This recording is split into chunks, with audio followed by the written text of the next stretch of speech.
All right. What are we going to do today?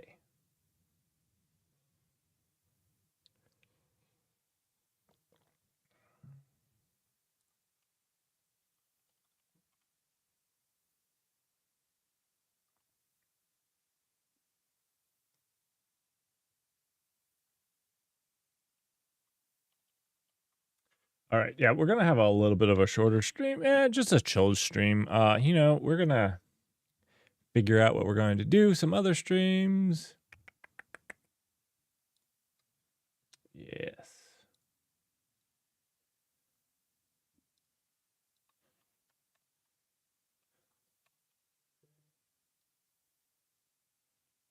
Second.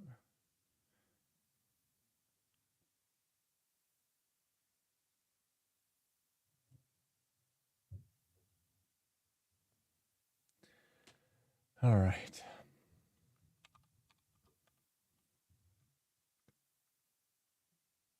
How's everyone doing today? Hopefully you're all are doing well. I'm late today because I decided to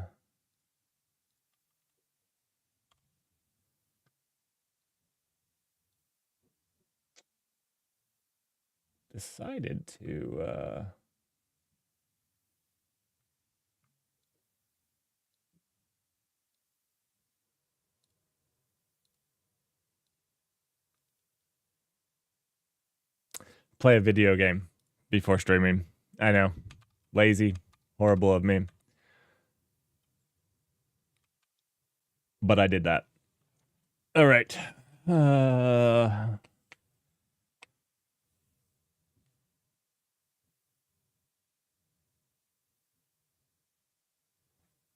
Let's see. What are we going to do? Let's do some Twitch alerts. Let's play around. I need to play around with Anathema. Let's figure some of that type of stuff out. And just see where we end up today. I don't have any great plans for tonight. You know, we have a pretty interesting database stream planned for Saturday. Don't have anything more to do with it. Thursday, we're probably going to do off for the null cloud. So for this, right now, if you actually like try to log in, it's broken now. So we're probably going to do this. Yeah. I wasn't sharing my screen. Sure. If you try to log in here, it's broken. Broken now. But that's okay. We'll fix it. Yeah, so I don't know. We'll do whatever. How's everyone doing? What's up? How are you doing? What would you guys like to do? I was gonna work on Twitch alerts. Actually, we gotta do. One thing that we'll have to do here is YouTube chat Rust library. Is there a YouTube chat Rust library? Yeah. So we're gonna have to integrate YouTube chat into the Twitch chat as well. We did get snow, but not where I live. Let me not dox myself really quickly and look up a map. I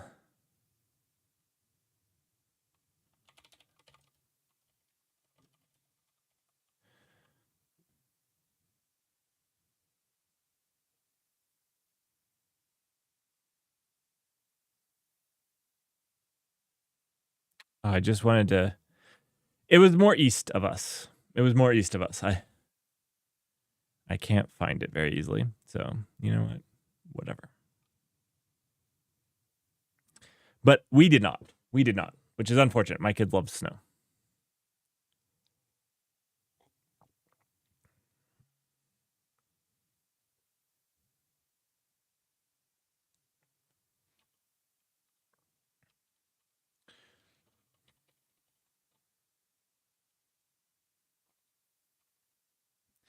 We also need to come up with a name for our Twitch alerts. I want to make it like we're adding YouTube support. And two, by the end of this year, I want it to be something somebody else can use. I realize like right now it's not at that place, but I think it would be cool if it was something other people could leverage. I mean, it's open source. You're more than welcome to go ahead and try leveraging it. I can barely leverage it. Good luck leveraging it yourself. Good luck. Let's see.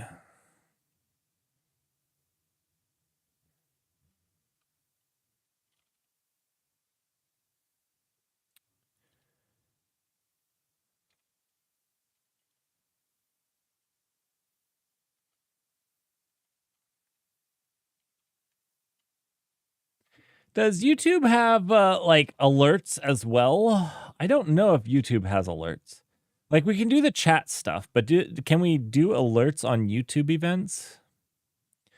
Do they do that? Does YouTube have streaming alerts?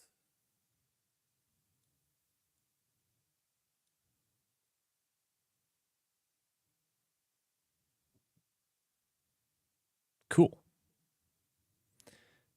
So they have notifications. Awesome. We'll have to integrate it. I think that would be cool to get it all working. So the Twitch listener service. So it's actually interesting how we architected this. We architected it this way for other reasons when we started, but because of it, we really just have to add a YouTube listener service. Since this is just like a binary, a standalone thing, which is kind of cool because basically we just have a Twitch and a YouTube ingress. And then everything else just gets piped around. So kind of cool. Nothing else has to change. Like the rest of it can handle this is put into our own internal format. We might have to change the internal format some for YouTube ones, but we'll need to do that. We do need to work on our Twitch listener service though, because one problem that it has, which I think it's actually currently having this issue. Let's see. Okay, get nodes. Yeah.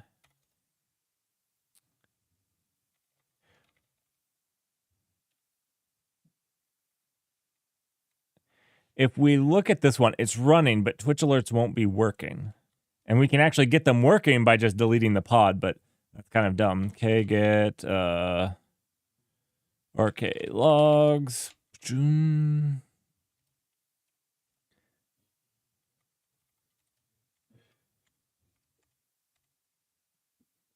And this is the problem. It stops receiving messages and it never reconnects. So Twitch should send a message, and if we don't get that payload, something has stopped working. And since the server sits there all day, all night, this happens about once a week, I think, at this point, where the WebSocket just dies, and we never care. So basically, we just need to keep track of the last message that we've gotten, and if it's been over, we can actually look at how often this is. Let's see. Wait, is this every 10, 15, 10, 15, 24? Every minute? Wait. Am I reading this wrong?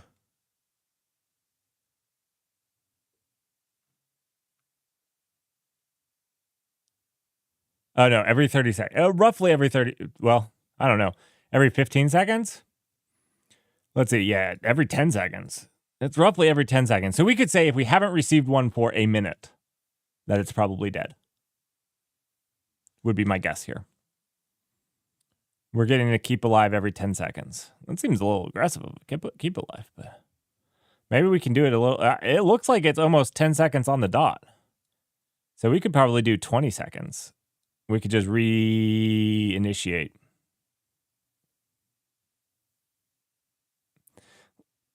I'm actually kind of impressed. I don't know. When I see stuff like this, it's like they're every 10 seconds to like the millisecond. right? Like, that's kind of impressive.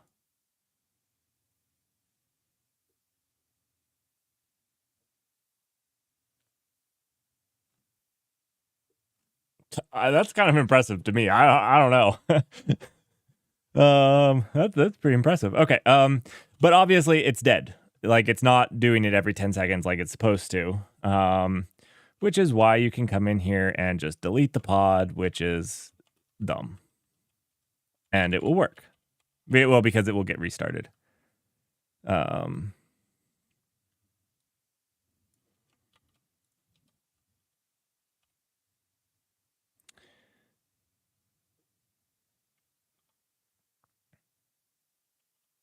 All right, so I haven't been in this code for a little while, so we're just going to explore the code a little. We're going to just explore the code a little bit. And relearn. I don't know. It's been months since we've touched this. Yeah, months maybe.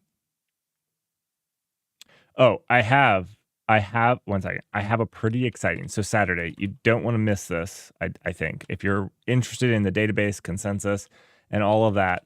Not what I meant to open. 1 second. I cannot type.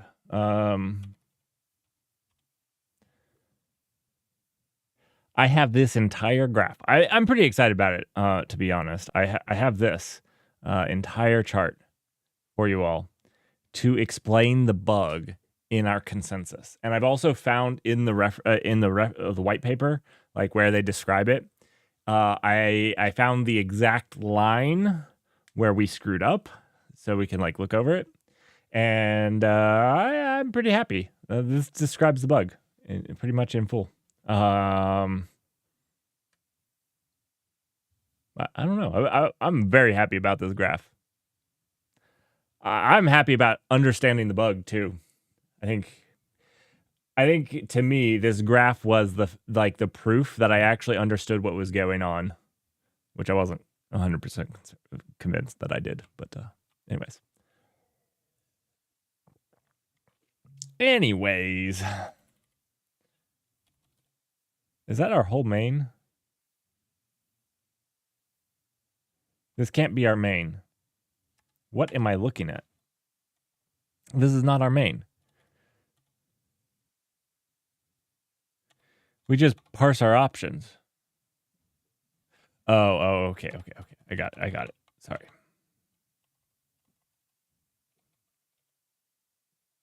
This is. All right, so these are our options. Now, one thing that we need to do is actually our token parsing. Our handling of token needs to be updated because we actually have to get a refresh token and actually refresh it. Because right now what we do is we basically just get a token and use it until it expires. And that's not great. That's not great because every once in a while it stops working. I'm pretty sure it's not how you're supposed to do it. Okay. Then let's see.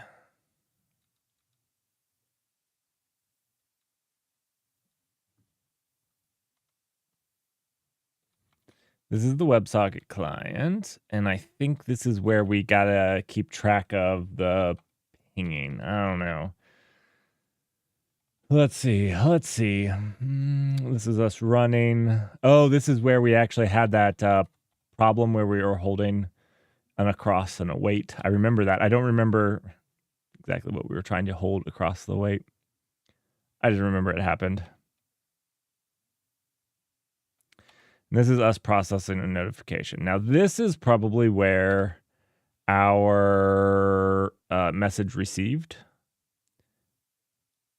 Actually, we could just search for this, right?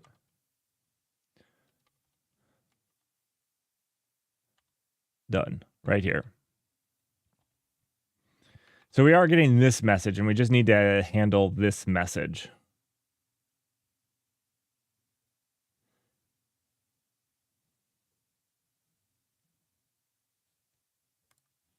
Also, we can check. It should be running. And if we log it, should be getting logged, like the keep alives now.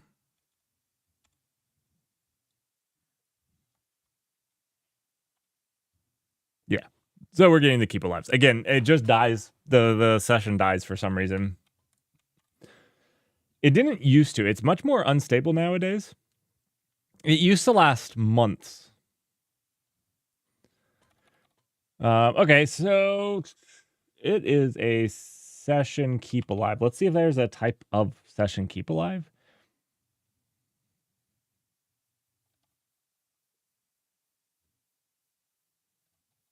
So we call process message. And in here is where we match all the stuff. And here's our keep alive. Cool. Okay. So right now we do nothing with it. Okay, so actually interesting. We don't really need to do anything with this except update a timer. Some sort of ticky timer. I'm guessing on mute, we'll just throw something on here on self. Let's see. Yeah, on our WebSocket client. So we'll just say, seems good. Ew. No clone.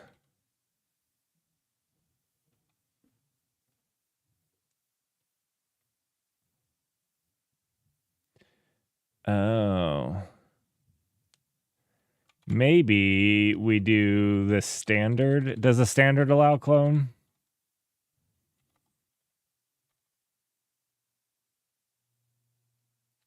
One second.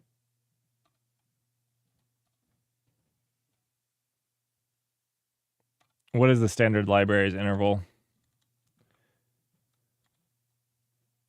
I don't want Russ.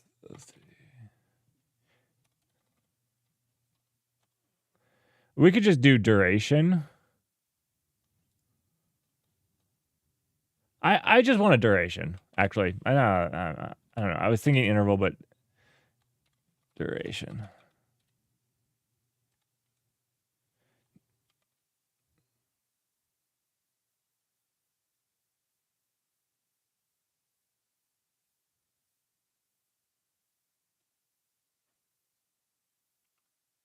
I don't want a duration either. I don't know what I'm thinking, chat. I want an instant. Now. What is it called? What is the date time? It's called an instant. Instant. Yeah, I want an instant. I don't know why I was stuck on interval. The AIs put up interval, and then my mind could only think interval. Okay. I want an in, and then I was looking at interval, and I was like, that's not what I want. And then I was like, oh, I'll just do duration, but it's not a duration. I want an instant. Okay. My goodness, that was rough. All right. So now we can update this anytime we get a message. I'm gonna just add it to the keep alive. I almost think we could do it on notification too. We'll have to. I'll read through Twitch's spec to see if they say, like if you're getting a bunch of notifications, will they forego a keep alive? I don't know, or will they add a keep alive no matter what every 10 seconds? I honestly don't know.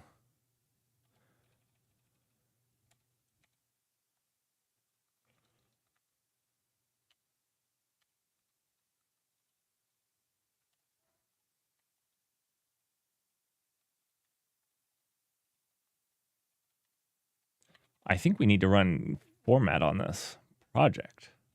1 second. And yes, YouTube, those of you watching on YouTube, I see you. I appreciate you and love you. We will get this worked out for YouTube as well, so you guys can get alerts and fun stuff as well. One at a time. Right now, I have more followers on Twitch. I got to prioritize at some point. I also just am slow, so I'm not a fast. I'm not a fast developer. All right, let's see.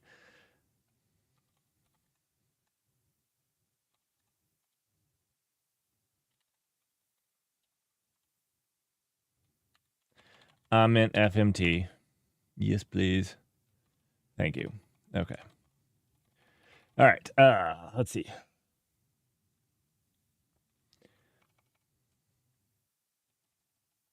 So then all we have to do is in this loop reconnect. Ooh.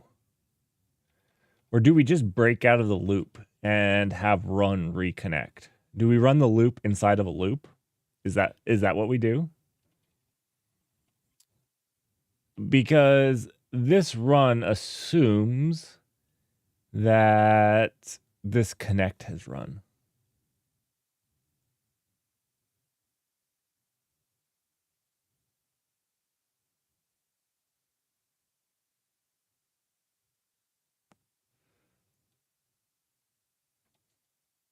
This loop. We just, run that here. We could run it inside the loop.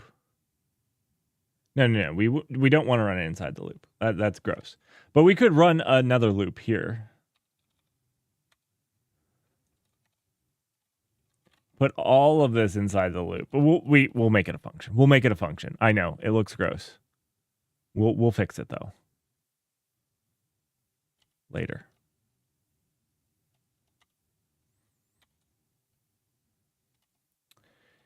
And so here we could disconnect. This is just us checking for messages, blah, blah, blah, blah, blah. We need to connect again. But what do we need to do to disconnect? Can we just call connect again? Is that acceptable?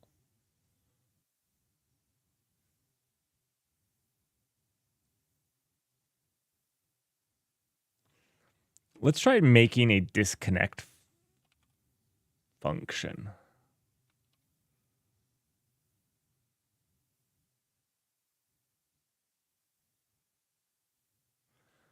Actually, I'm going to look up Tokyo tongues tonight. Tokyo.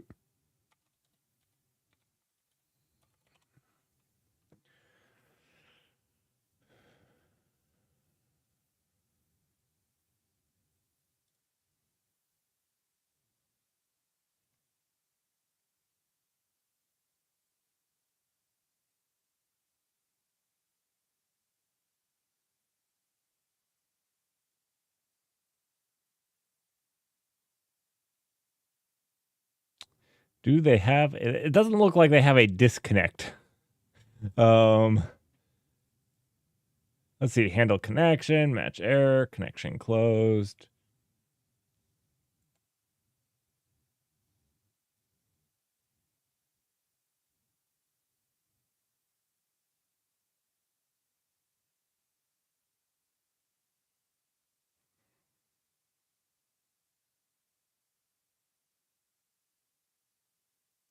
Good evening.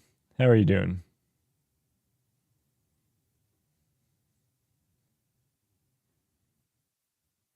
This is just a chill stream. I don't have a great agenda for tonight, so we're doing whatever. Really, we can do literally whatever. I tried to get Zod, the new IDE, but it doesn't work on Linux, which is weird. Usually developers support Linux first, not Mac first. I thought it was weird, but that is what it is. So we can do whatever. Right now, we're just kind of looking at Twitch alerts, hanging out.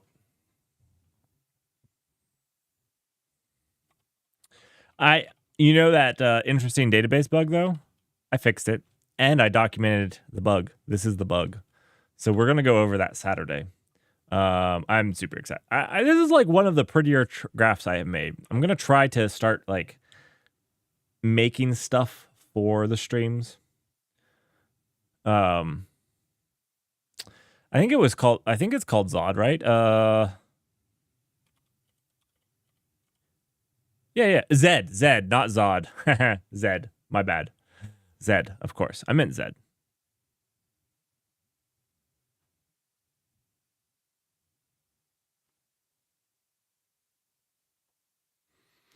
I obviously can't use it because see these? It's not that they're just taking screenshots on Mac. It's Mac only.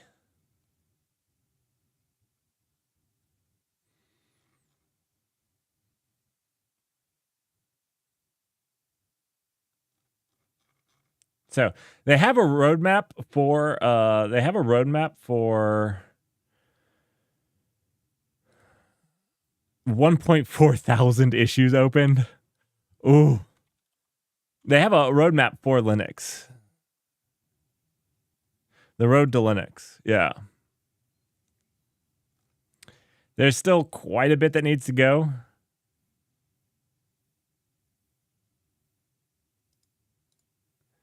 Quite a bit. Like, make a window. Make a window. Ooh, okay, so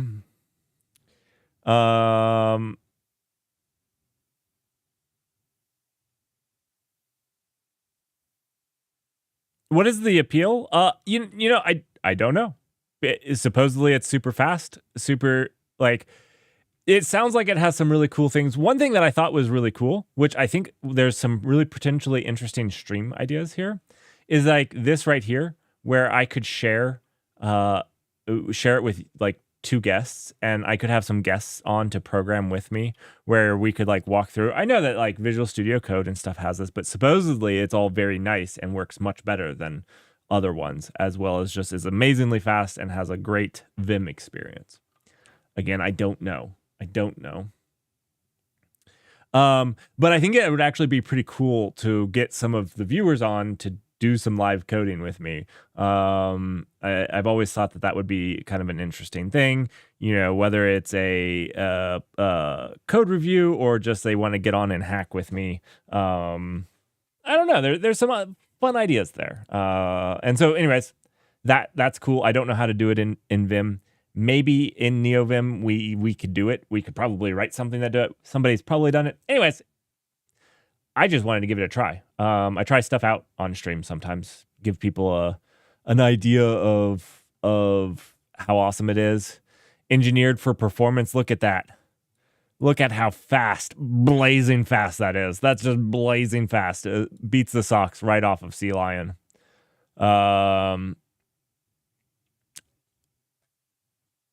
I've never thought of VS Code as slow at, 97 milliseconds, but, now I am. I'm now jealous. I'm now thinking VS Code is slow, but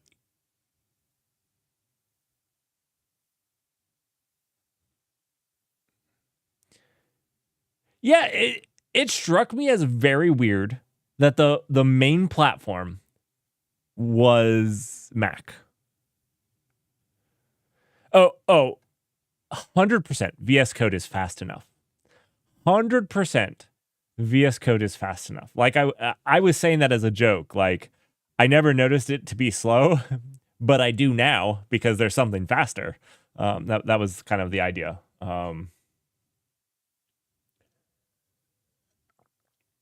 I still record my videos in VS Code for people, because I think that it's more welcoming to new people. So like my YouTube videos, I try to do in here. I have some that are in Vim.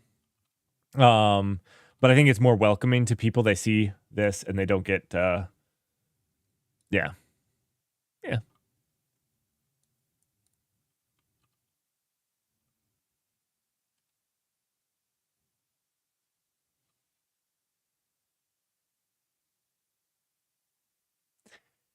I'm the same. I don't hate on NeoVim. I don't hate on VS Code or anybody that likes to use it, but I have been learning Vim because I think I should have already learned Vim. It's like maybe the thing I missed in college because I didn't get a degree in it. Maybe that's the big thing that I missed, was getting to nerd out on my Vim configuration. Yeah. So I've never learned Vim, and so I've been learning. I'm still not great at Vim, but I can use it, and I'm almost as fast as if I was using VS Code. I'm not going to say that I'm quite as fast, but I'm almost. I'm like 70%.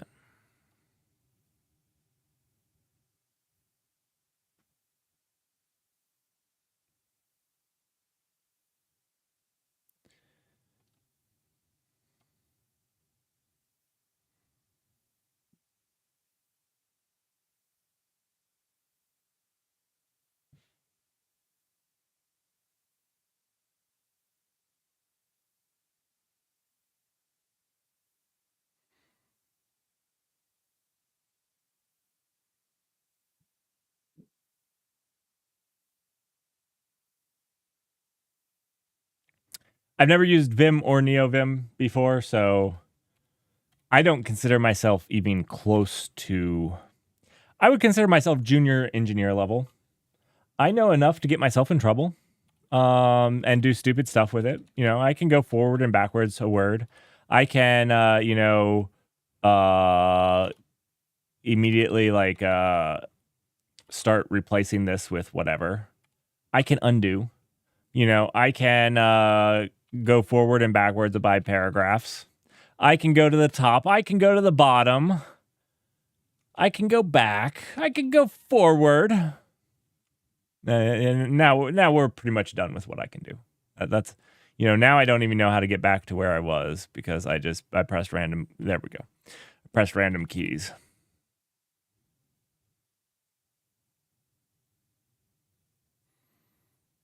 Scope moves are really powerful. For newcomers, they're really daunting too because it's like, let me spend a minute thinking here of the key combination I'm going to execute to highlight from here to here. You know, and V, you know, Shift V JJ is not the shortest one, but that's the easy one. But, you know, there's probably a better one. It's like VF semicolon. That was dumb.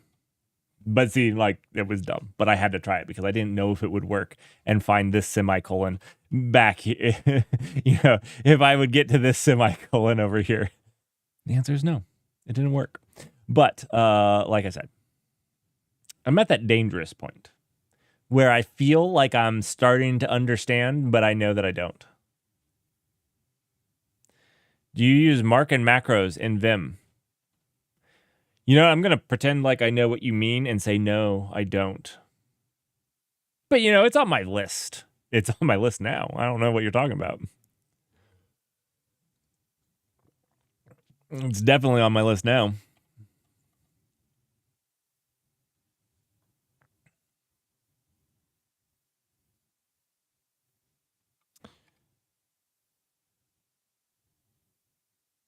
Oh, this is just like what I go back through, right? The Control O. It's just the thing I'm going back, right? I don't know how to mark.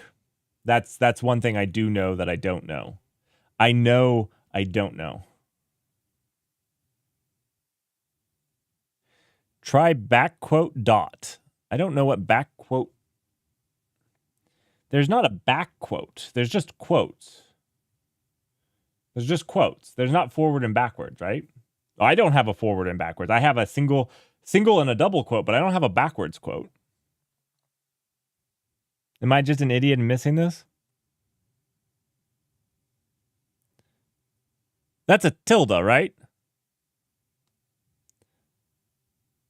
The tilde and the backtick. Oh, you're talking about the backtick. Okay. I know what you're talking about. That's that thing. I got it. You said back quote. I got thrown off by the backtick. Not your fault. I'm not blaming you. I'm just saying. I've never heard it called back quote.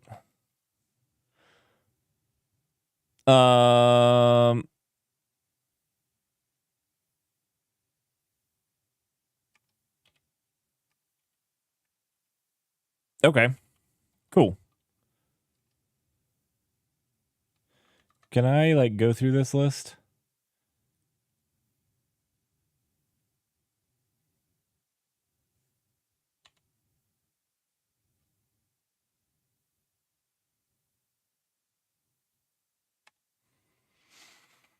I need to learn that. Yeah. Let's solidly put it on. I have no idea what I'm doing there, but absolutely. Okay, so let's like go back some. And then what you're saying is I can backtick. Oh, Lisp called it backquote. Well, we can blame Lisp for a lot of things now. Okay. Oh, that's actually really convenient. That's really convenient. So like if I get lost by clicking some stuff, which does happen, I'm like, oh, I have no idea where I am now. I can just okay. I like that. Perfect. I've never heard it called backquote. It's probably a thing. Literally never heard it that way. But now I know. Now I know how to figure out if they're a dirty Lisp engineer. What is this button called? There's a right answer and there's a wrong answer. And an acceptable answer is, I don't know what it's called. That's also okay. Just back quote. That's the wrong one. All right. I'm teasing.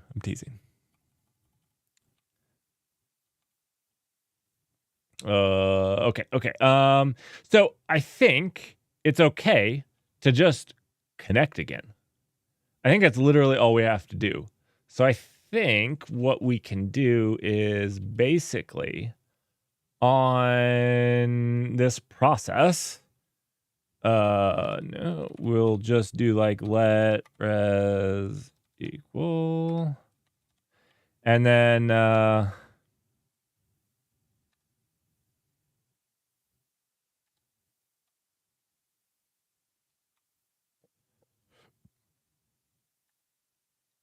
why is it?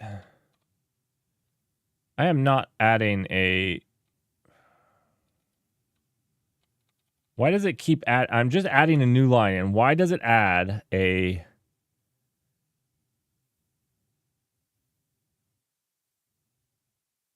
Oh, because it was returning. Oh, okay. I get what it was doing. So instead of just unwrapping this, oh, we're not returning a thing anymore. So that's what this was complaining about. I got it. It's good. I say stuff like that, and I'm just meaning it as a joke. I'm not smart enough to do Lisp, so I have to make fun of Lisp. That's pretty much generally my stance. Is if I'm not smart enough, my only actual good defense is to attack it with jokes. Lisp is hard to read, dude. Or at least the Lisp that I've seen. It's rough. I struggle with it.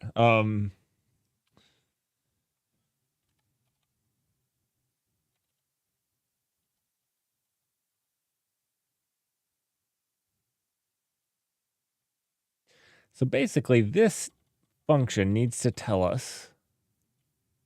Actually, whoa. I don't know what I was doing. It's not this message. Let's just undo that.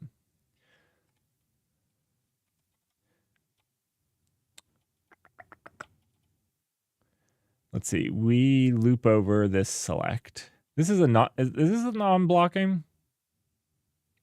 I don't know if it is.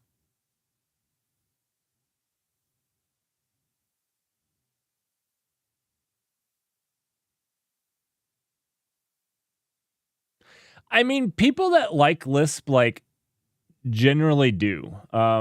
People that I don't know how to explain that. Like, it's like one of those things. Like, if it clicks for you, people love it. Even if it doesn't, you hate it. It's like I don't know how to explain that, but it's like one of those languages where like if anybody can go into a C# and understand the code that's written, or Go, or mostly Rust. But like Lisp is one of those where like if your brain was wired for it, it just clicks and it's amazing for you. And if your brain wasn't wired for you, it's like impossible to read. At least that's my opinion, because I find it impossible to read, but there's a lot of great engineers that love it. Maybe I'm not a great engineer. Maybe that's the problem. Oh, that hurts.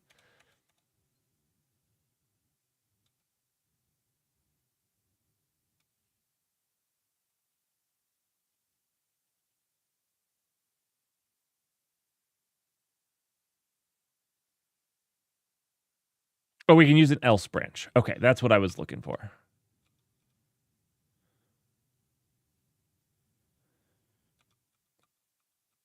Yeah, I'm not a big fan of DSLs.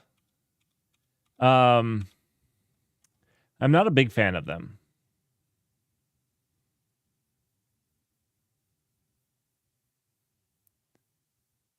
Because so my problem with DSLs is it becomes like this domain level specific knowledge that like 3 people carry in the company every single time that it's happened, and then it becomes a nightmare to not a nightmare, but it becomes difficult, except for like those 3 people. Those 3 people that know Lisp. Okay, so we can do some.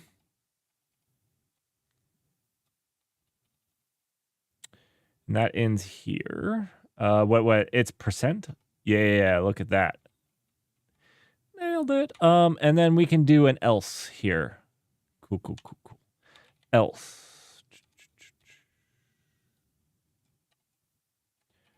All right.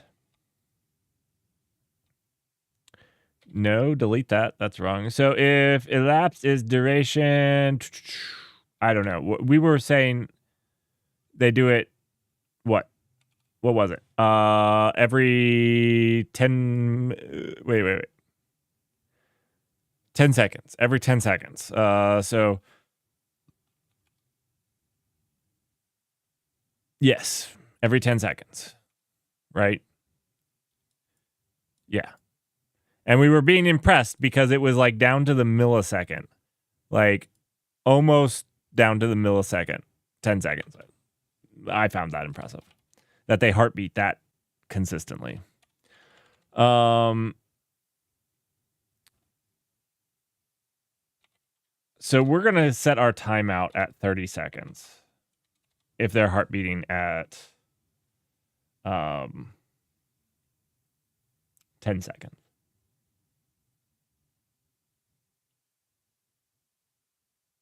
Is it an approach to programming based on combining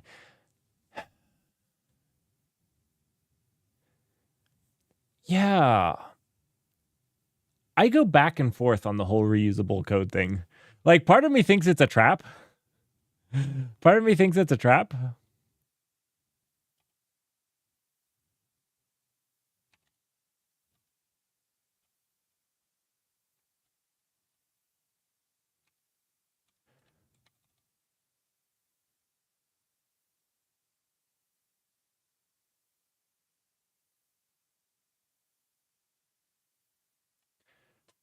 I think code reuse needs to be done purposefully. Okay, and this is actually maybe the bigger thing. I don't think I like code reuse outside of a team.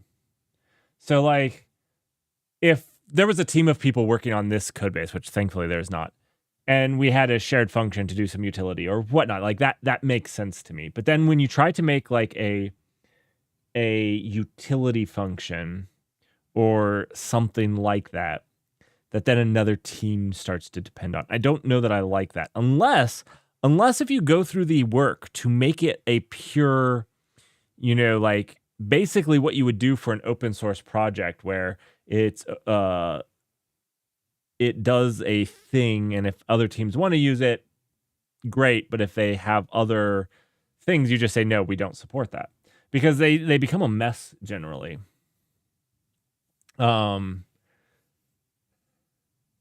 So anyways, you just have to think about it really carefully, I think.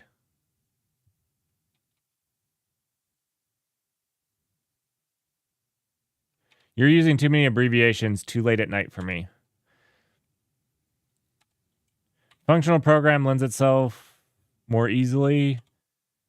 Functional style leads itself to it more easily, in my very humble opinion. Oh, it is the IMVHO. Is that in my very humble opinion?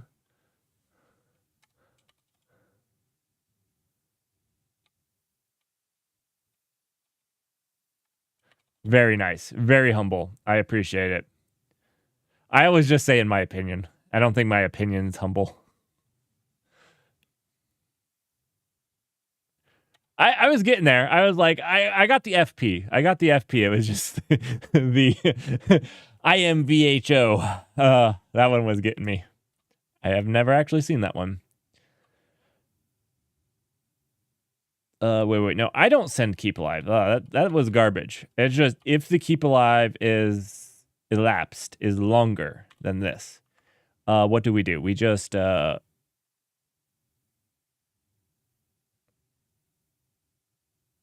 oh, you know what? I'm a dum-dum. I did this whole extra loop for no real reason, right? because I can just do a connect here. Oh, man.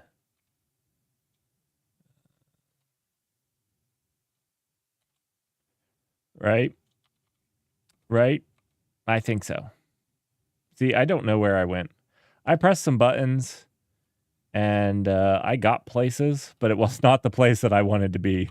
All right. So we can just do it here, right? So we can just do this right here.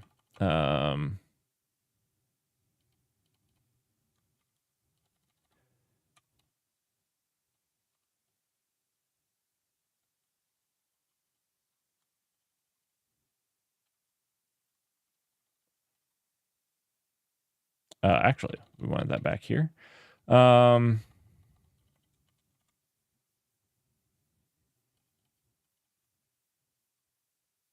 We don't have the span. Yeah. We should create a new one. Let's do this. Let's span.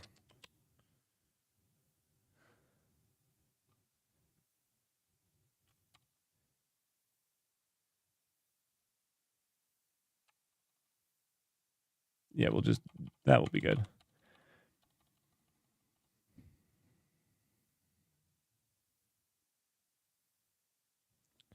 Yeah, let's update this connection to keep alive failed.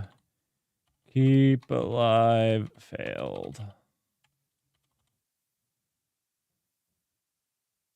And then we'll just loop again. Okay.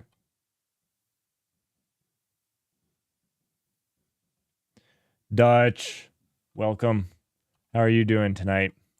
Dutch, this should make you happy. Look at how beautiful. I showed you Visual Studio Code. This should make you happy. VS Code, Dutch. There you go. Are you happy now?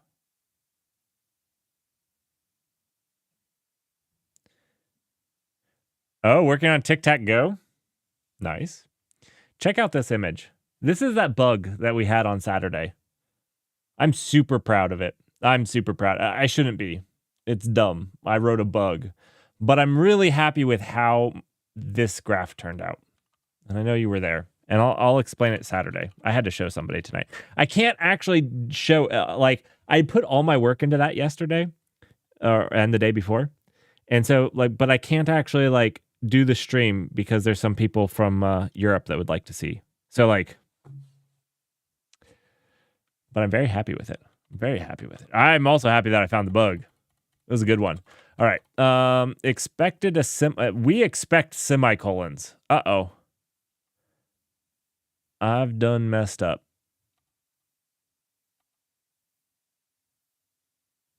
Here. I've done messed up. Oh. I have too many curly braces. Check it out.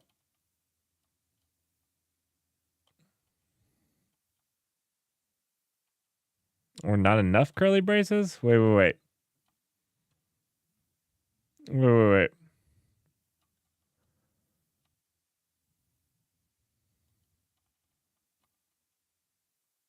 That one matches right there.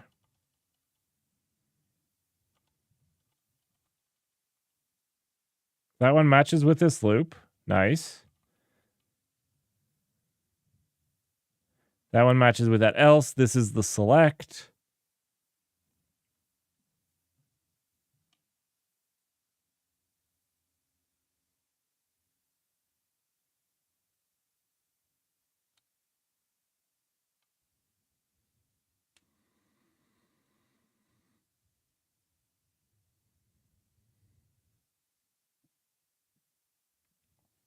Oh, I did try Rust Rover. Actually, do I still have it installed? Do I still have it installed? Rust Rover. Let's see. Let's try just run Rust. Oh, no. This is one thing that I actually super dislike about, they don't have a good package. So what is it? It's,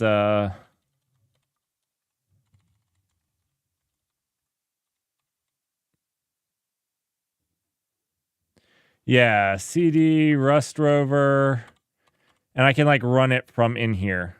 I hate this. I absolutely despise this.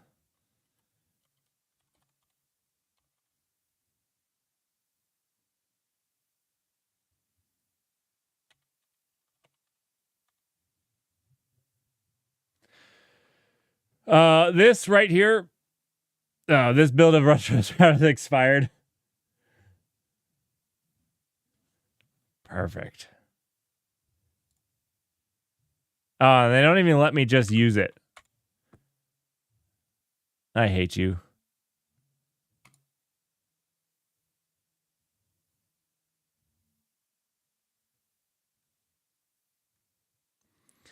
See, this is why I don't like Rust Rover.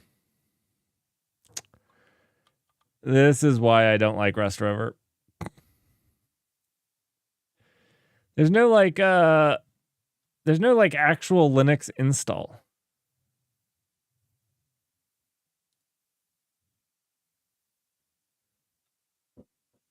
I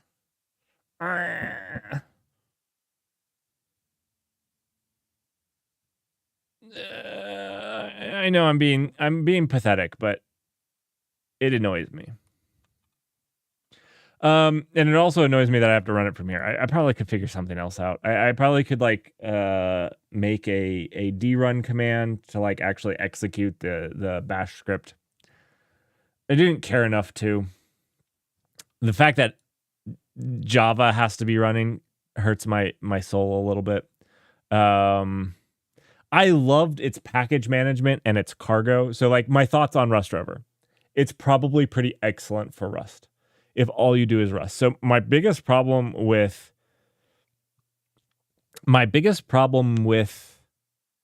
IntelliJ is that it feels like a nickel and dime.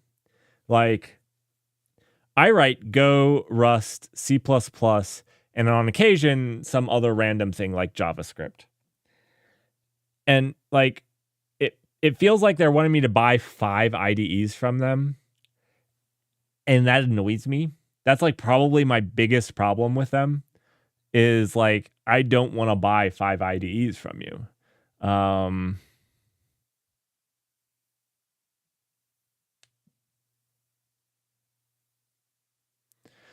using Arch right now.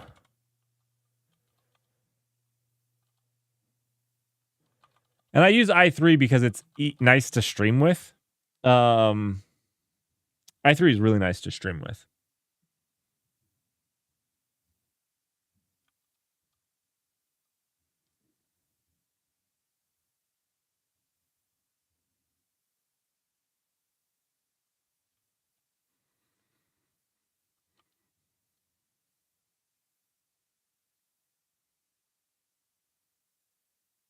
Oh, sure. I could get IntelliJ Ultimate. Sure. I think all of them are based off of IntelliJ. Like it's just like a tuning of the IntelliJ platform for X language, right? Like they're all the exact same thing, just taken from the same base at least. Yeah, it's i3.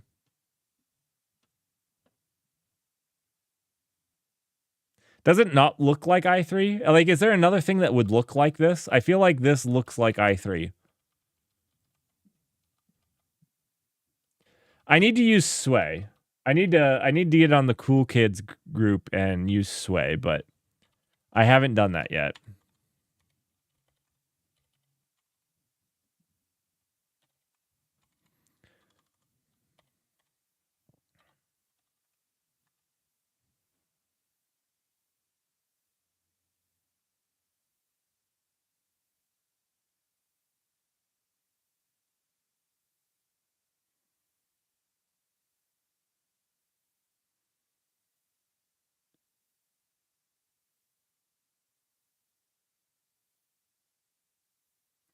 I was going to say i3 has just worked. I like Wayland because it would support monitor scaling.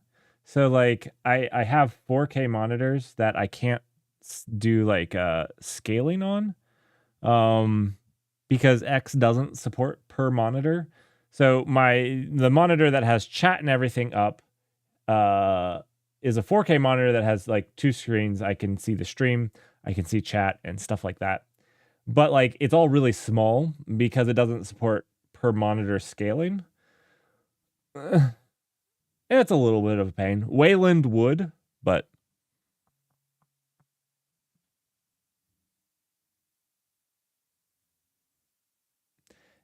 XFT DPI, I've never tried that.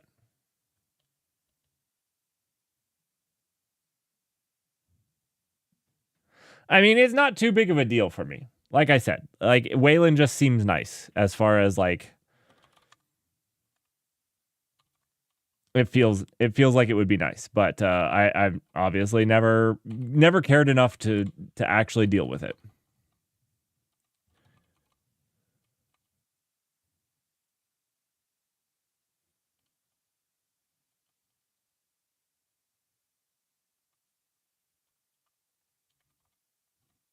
I guess I deleted this at some point. I guess I deleted this. This is not great error handling. I'm sorry that like the errors I was, and now I'm not getting any errors. The errors I was getting for the fact that I didn't have a reference. That's terrifying.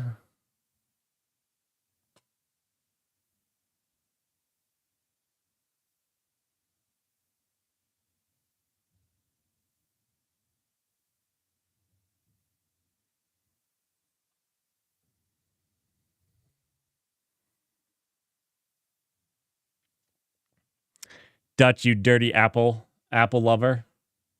I got 61 gigabytes of memory, you know, to use 13 of them. I've actually gotten that up into the 45s. I think the largest I've seen was 45. So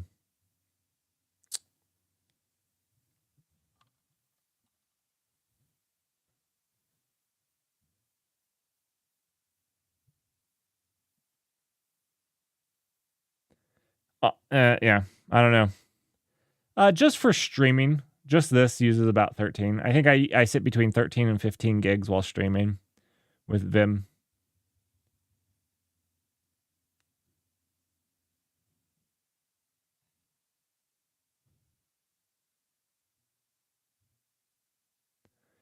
It's RAM. It's RAM. Gotta love your RAM.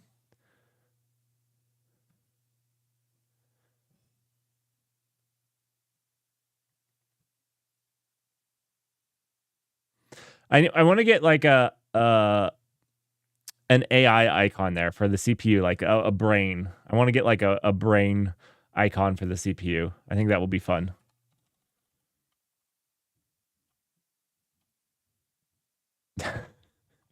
I'm surprised more people don't comment about the little RAM that sits there on stream. And this is broken. I never could figure out how to get my volume up there. I don't even know how to change the volume. It never works for me. I do know how to change the volume in my defense. But the problem that I have to actually like change the volume, I'll show you because I remember this now. Is that if you look at it, I use this right here. The problem is my sync keeps changing on me. It won't give me the same sync. It changes between 1 and 2. I don't know why. So, it never works because like I mean it works like half the time.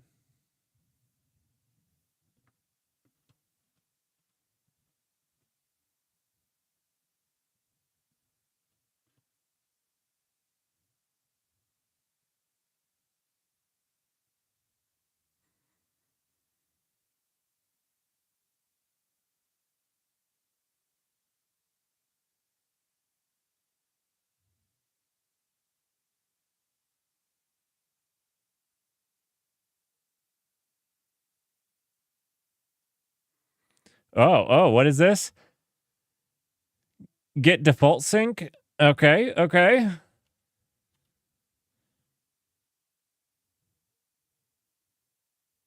So can I do that like in here? Like, can I do? I have never done this before, but can I do something like um,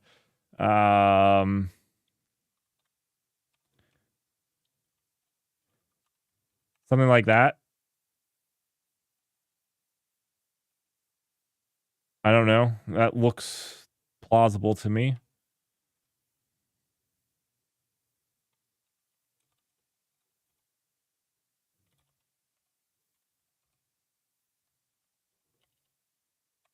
Oh my gosh. Okay, I'll try this.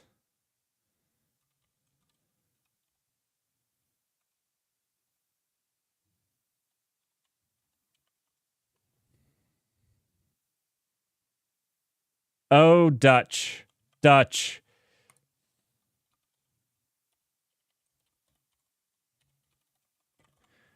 Dutch, you are putting the pennies towards the oxide. You're putting the pennies towards the oxide. So all of you wondering, every single time Dutch watches an ad, I get like a penny. And I put that towards this beautiful, beautiful machine. It's oxide money.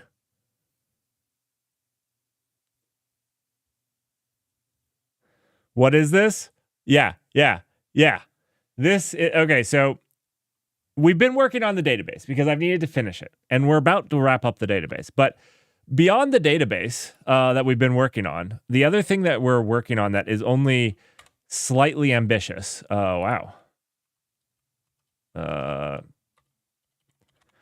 Only slightly ambitious is this, the null cloud. Now, it currently, the login is broken. That's what we're working on Thursday, is we're working on login. But we're working on our own cloud. We're going to build our own cloud. And the goal is to buy one of these bad boys to run it on. That's the goal. We need a lot of ads.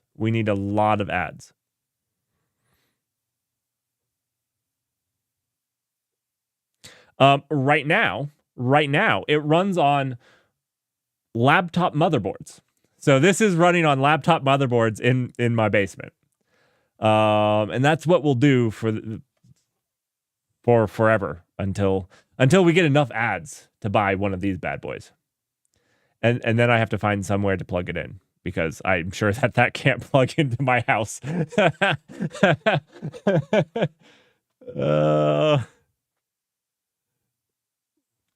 It's the whole rack. It's kind of interesting because like it's the whole rack. So it's the switches, it's the storage, it's the whole thing. So like when you actually go to actually build a data center, this is actually a problem that people don't realize. Designing these things to all work together actually is a lot of work. And so basically they've designed something that just works. You just plug it in and it just works. And it gives you a way to provision virtual machines on their hardware. I don't know that we actually need that piece of software. The part that allows you to basically, it's like an EC2 Lite. It's not quite as good as EC2. It's not nearly as good as EC2. But yeah, it has the networking, compute, and storage all built into the rack. So, and they're all built to work perfectly together is the idea. With a very, very light management OS on top of it. So that's what Oxide is. The null cloud is my take on the cloud. I've gotten really frustrated in the last like 4 years with the clouds and their lack of innovation on the infrastructure side. And so we've been playing around with how we could rectify this.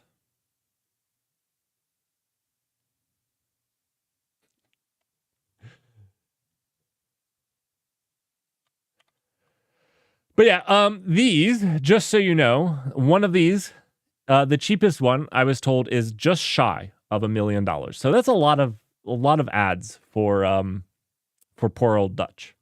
That's a lot of ads for poor old Dutch. It is like $1 million. Just so you know. Right. We have 5 viewers. Hey, this is a good night. Good night. 5 viewers. You have no idea how much Jeff Bezos pays me to be on this platform. He has no idea how much he pays me because he doesn't know who I am.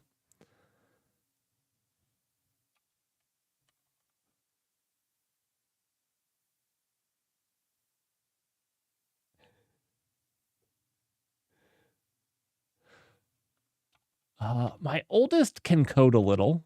She's Maliki is also. They can both Python a little. Yeah, I'm gonna teach him PHP next so that we can get some Lambos. But you know.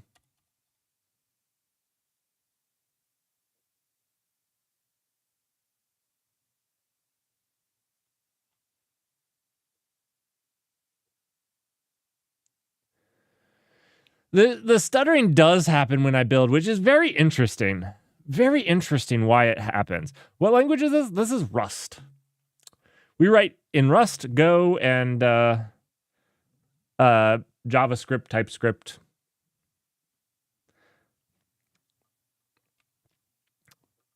I don't like JavaScript, TypeScript, but we do have this front end, which is obviously not WebAssembly, which is sad, but means it actually functions well. So it's very interesting. It happens especially. It especially happens when I build the cloud. So the null cloud is comprised of a couple services, and there's this thing that watches them. So if we go into Eddington,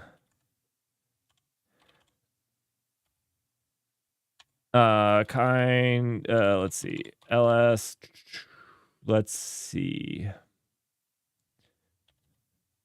hack, start dev. We can start the dev cluster. Let's see, delete cluster.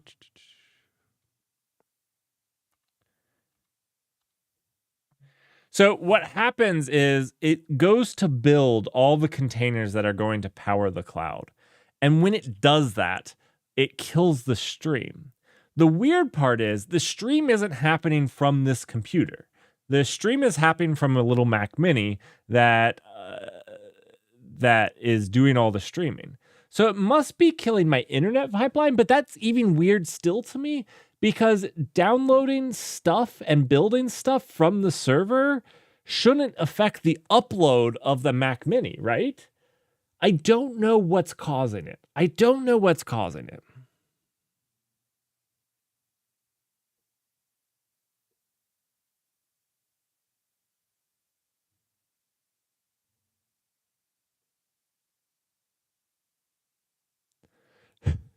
8 viewers. That's awesome.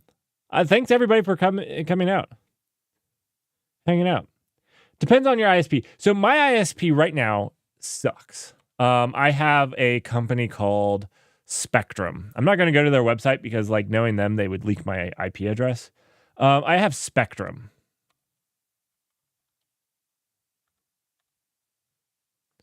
And it's terrible. Now, 2 months ago, AT&T laid fiber. You guys, I don't know if you can read that. They laid fiber. And it's coming. But they keep this is actually the second flyer I've gotten in the 2 months since they dug up the whole street to lay the fiber. We still can't sign up. Actually, fun thing, they have these box trucks that they drove down the street that have huge LEDs that announce that they are installing fiber. The problem is I still can't sign up for it. Now, when I get that, I will have 2 gigs up. So we shouldn't have a problem. If it's an internet ISP thing, we shouldn't have a problem once I get that.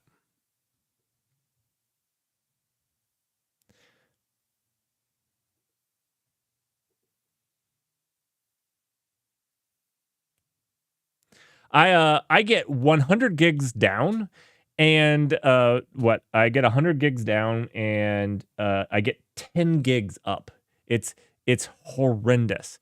It's horrendous, and is the absolute worst. 10 gigs up is nothing, especially when, like, on average I get like 8.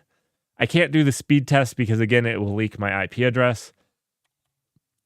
I try not to dox myself. I do it occasionally, but I actually attempt not to.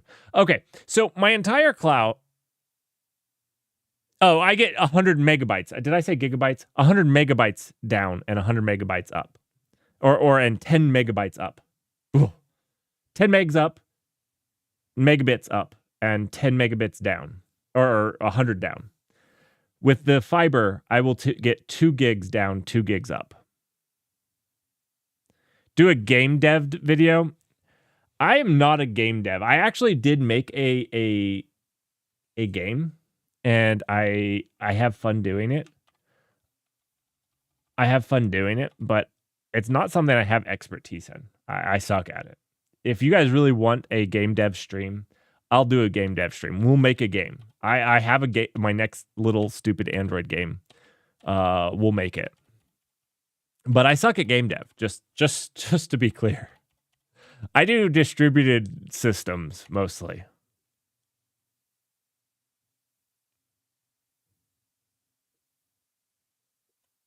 Yeah. I'm on the East Coast of the US.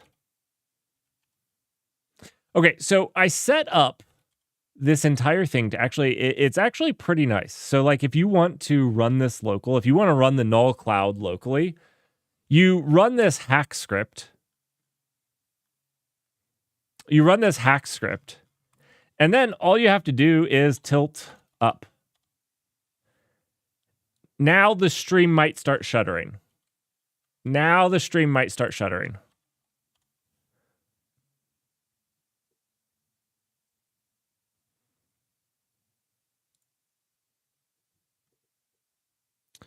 Ooh, it didn't rebuild all of them.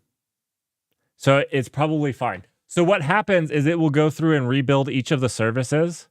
And if it does all of them, it definitely, the stream takes a penalty. Oh, it did. Haha, see? This is building and deploying the null cloud. This is what you get. Hopefully switching to AT&T and getting fiber will fix this. Again, I don't know how this here is affecting our upload, because, again, the thing that I'm developing on here is nothing that does the streaming. This machine would croak if I asked it to stream.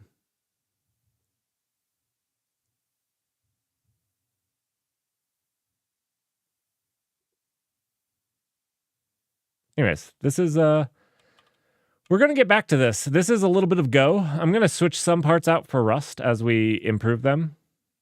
But this is the null cloud. That's what this is.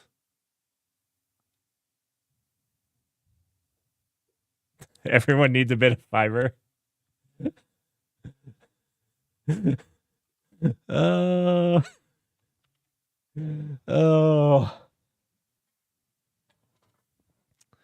Yes. Everybody needs a bit of fiber. That is true.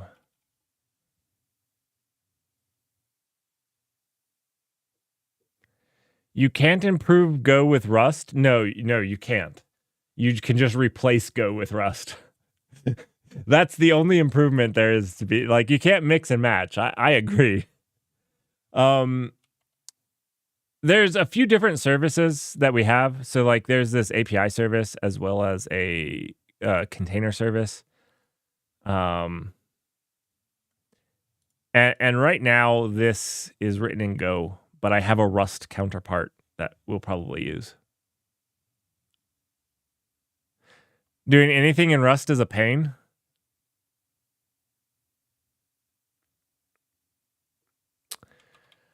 I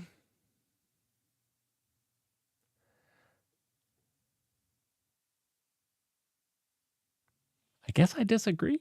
I guess I disagree. I don't know. You guys know that I like Go. I do think I'm starting to lean.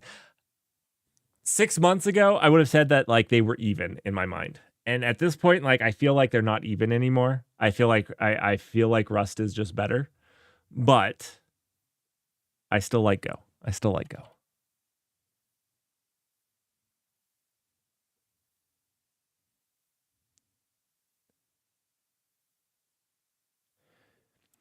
You're like, name me one thing, but don't name the thing that's so bad in Go that you're even embarrassed. Let's talk. Oh, okay. Dutch, guys, just so you know, I do actually like Go and write Go. Actually, the null cloud, the thing that we were looking here, is all in Go. If you look at all of these are all in Go. And so we'll be doing some Go maybe Saturday after the database. But let's talk about things that you can do in Go, or I mean in Rust that you can't in Go. Let's talk about, I don't know. Let's talk about enums. Okay, you say you don't want to talk about enums. We'll move on. Let's talk about generics then. They implemented generics, but did you know that you can't have a generic method? So like, it's almost impossible to use generics.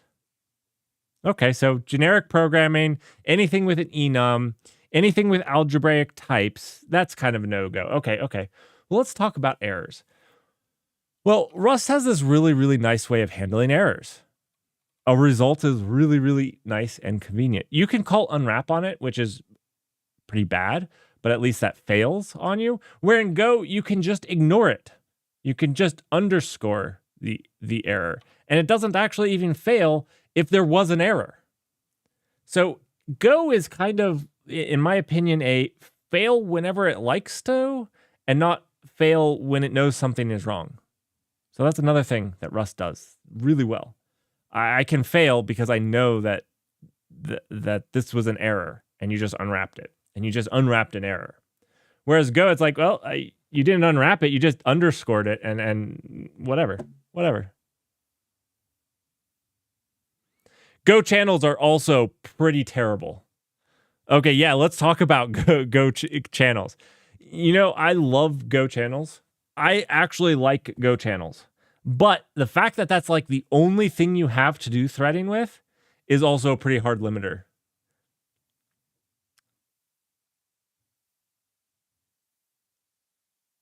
I said I like Go channels, Dutch.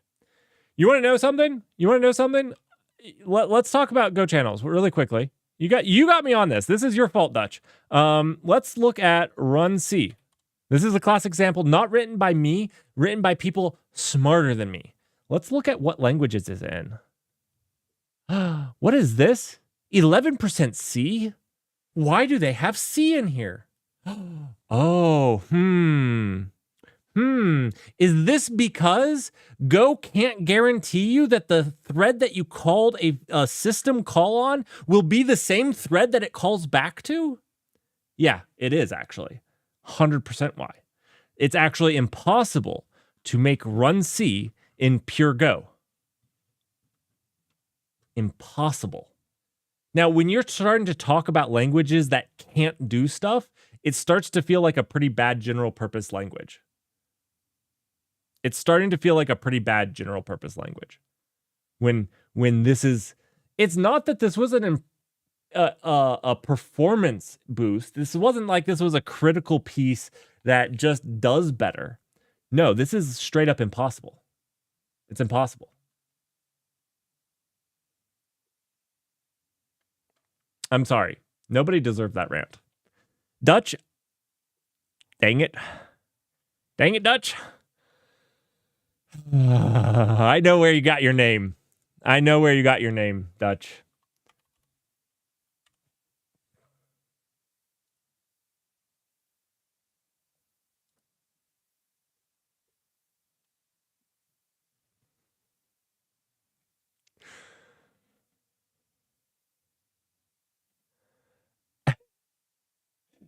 I get riled up sometimes. So no, I do like Go. Like, and like that's actually what hurts for me is I actually think that Go fills a really interesting spot, and I would actually love look, you give Go real threading. You give it real threading. You give it the ability to have algebraic type, union types, whatever you want to call it, enums. Again, don't care what you call it. And you give it real generics. And I think that I can't sit here and complain. I would probably use it to prototype everything. I would probably use it for everything, and then only performance critical, no GC things would be in Go. Like, it wouldn't be a question in my mind. That would just be it. But because it doesn't have those things, it's not clear cut to me because of that.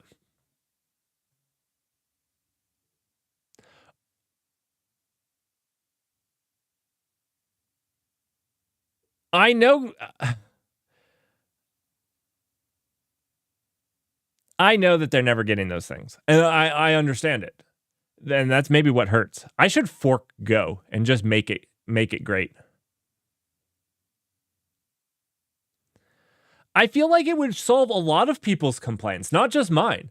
You give it real threading, you give it algebraic types, and you give it real actual generics where you can have like a method that returns a generic, because you can't do that, which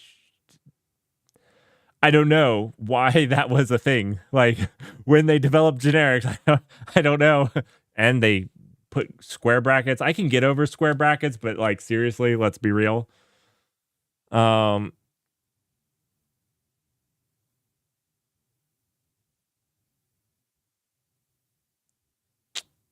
like generics.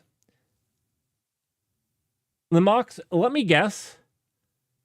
Z Snails, thanks for the follow. Did you get a AI generated message? You should have. I didn't see your follow, but you should have gotten an AI generated follow thing. That's another thing that we've got to work on. It's supposed to play a sound in my headphones, but it doesn't.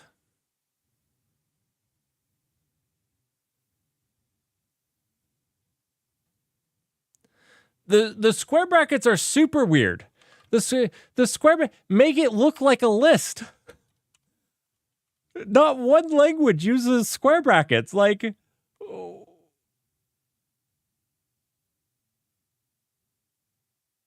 what do you mean?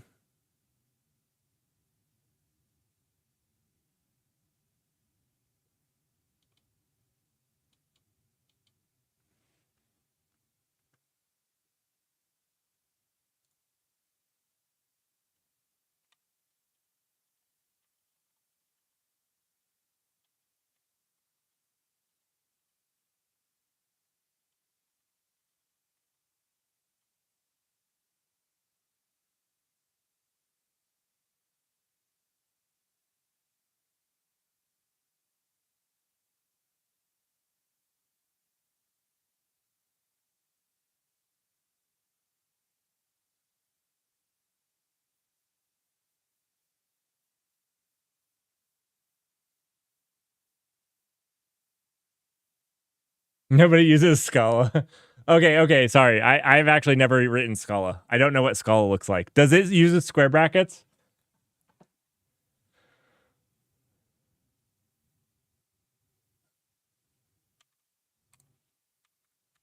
We can actually check.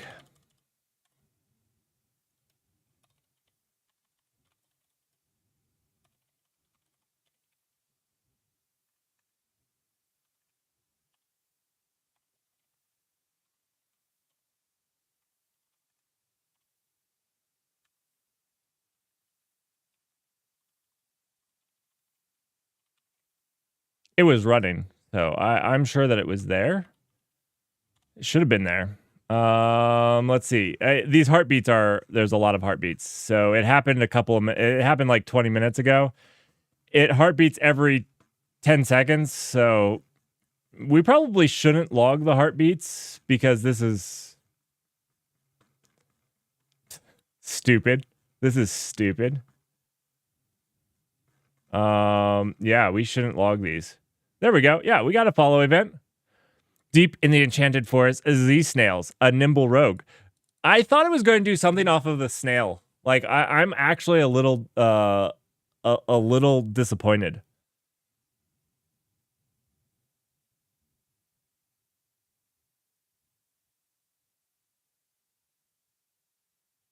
Python type hints.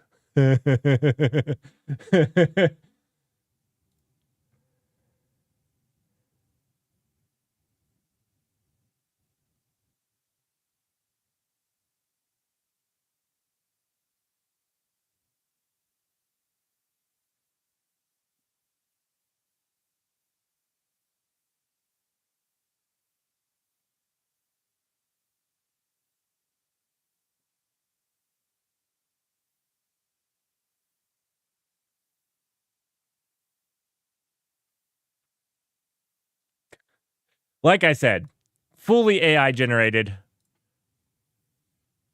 fully, fully AI generated. It makes stuff up. So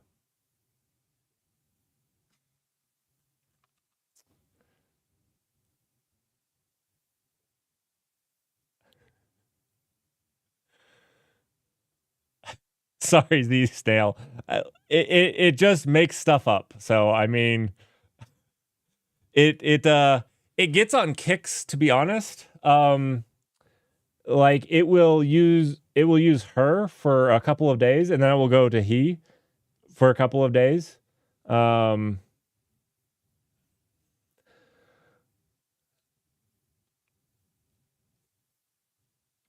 don't know, but you're a cunning rogue, so it likes rogue. It uses rogue more than wizard, more than anything else.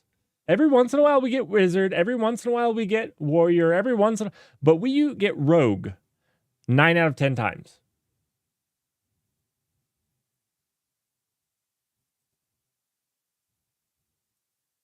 So, anyways, sorry about that.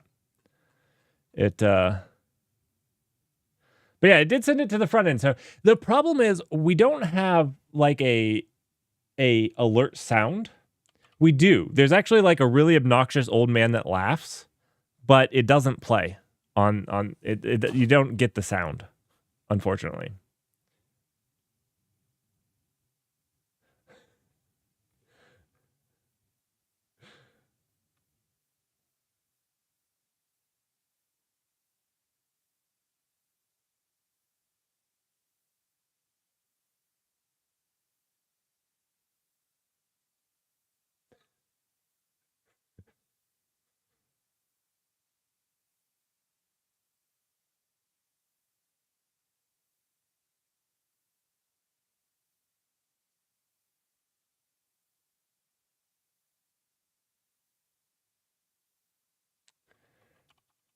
Yeah, learning monads. Oh no, we still have it. What? Did I accidentally do something?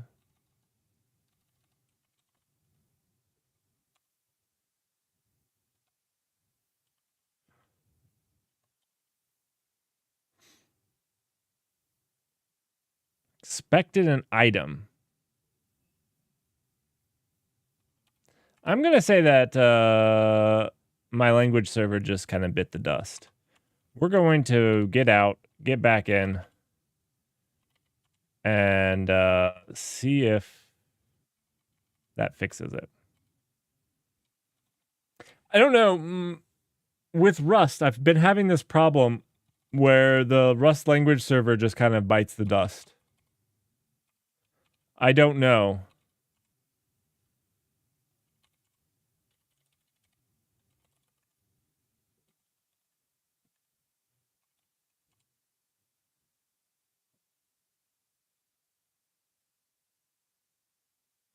Do I know? I know the paragraph, if that's what you're talking about. Yeah. I don't know square bracket, though.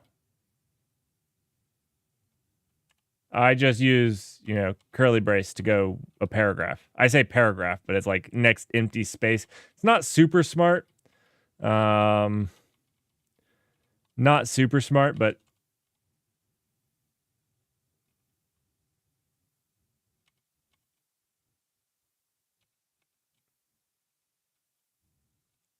oh, okay. So is that going to like the next one?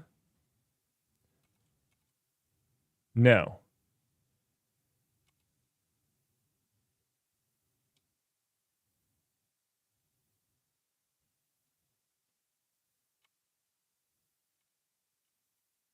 It doesn't go to the next one, though. Like, I feel like it should jump here, but it just is done here. It's just in this one. Which I don't need that because I could just do Shift% to go back and forth between those two. I don't know. Maybe I'm using it wrong.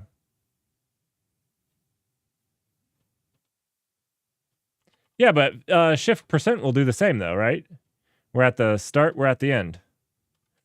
That's all that was doing as well, right? And Shift% is way easier to remember.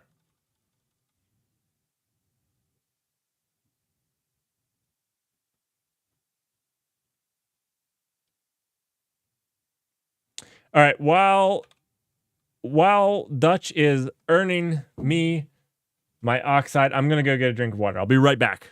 10 seconds.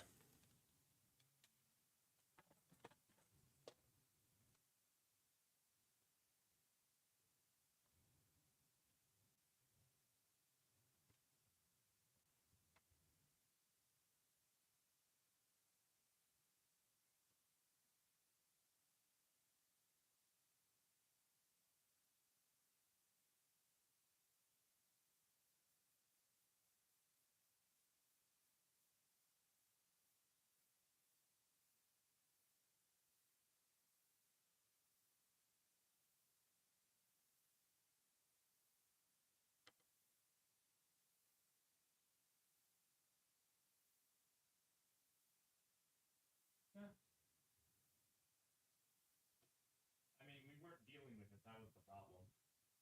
But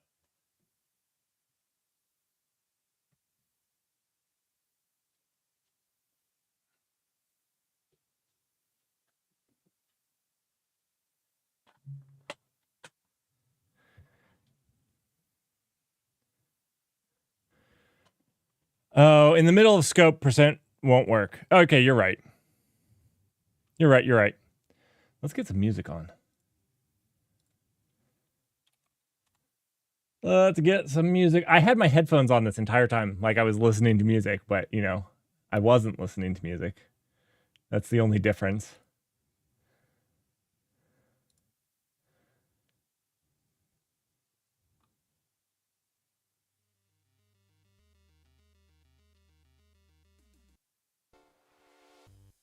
Oh, yeah. Moon cheeseburger, everyone. Let's get some moon cheeseburger going.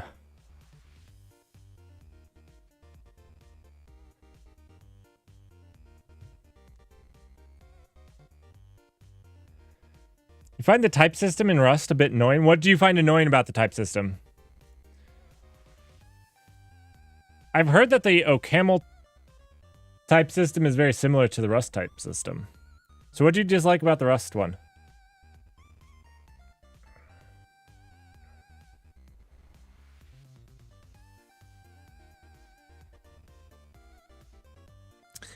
And I know this is going to sound petty.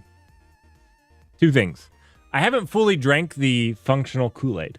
So I'm not fully on board with like the pure.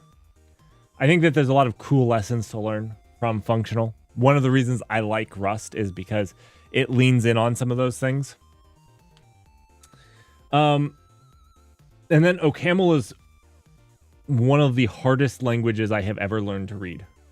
And I mean, I've never actually learned to read it, but like, I can't get over these. And like, these are throughout OCaml, like like, it's like, oh, do something. Oh, something else. And it's like, oh my gosh. And then, I mean, everything is like, let. And I mean, like, this is like, I don't know. I've only seen it once, but I feel like I could actually write it.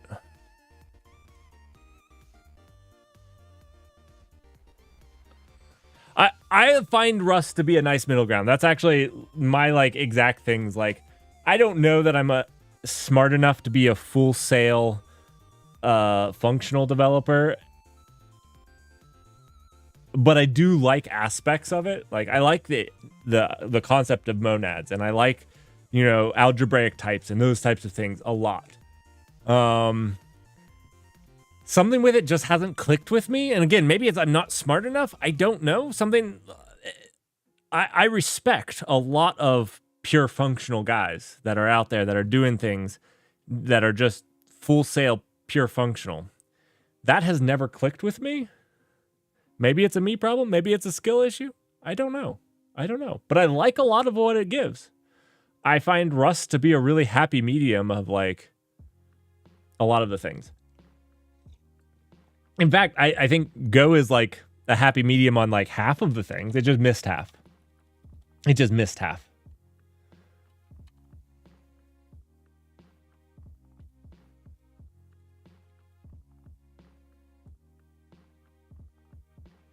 You find Haskell to be, or Rust harder than Haskell? I don't find Haskell to be hard because I would say that Haskell is easier than Rust in the event that it has Haskell is garbage collected, right? It doesn't make you manage memory at all, as far as I understand, right? Haskell is garbage collected.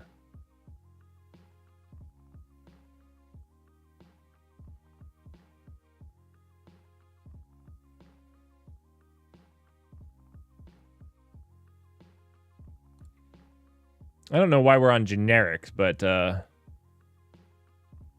not as simple as regular GC. Well, no, it's Haskell.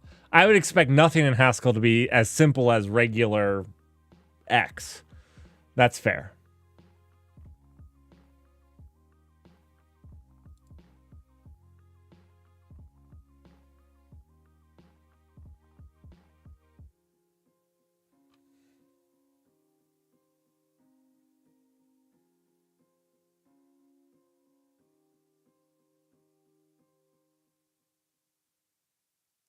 I don't know the specifics of that. I have promised Dirk a Haskell stream.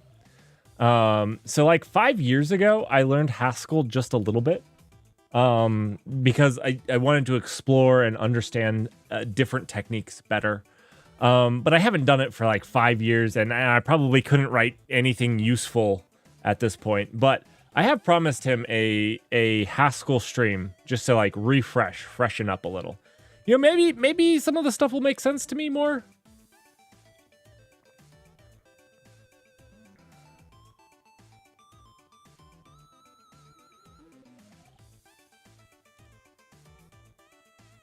For procedural generation, I'm not a huge fan of DSLs.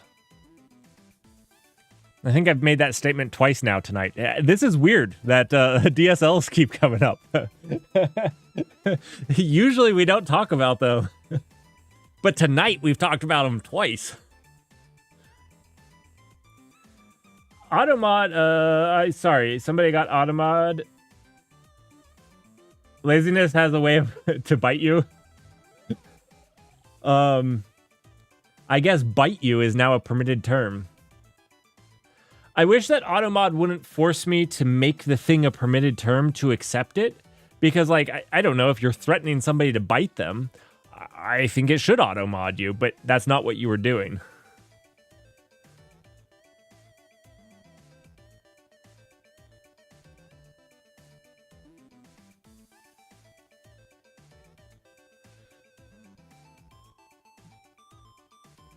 All right. So this built. Cool. Awesome. I think we've now just solved our keep alive issue. Good way of testing it. Oh. This is actually a pain if you do Twitch stuff. We'll test. We'll show you how you can actually test this. This is my least favorite part of this. Okay, I think this is maybe all we need. So we need to use the Twitch command line tool. No. There's a Twitch CLI.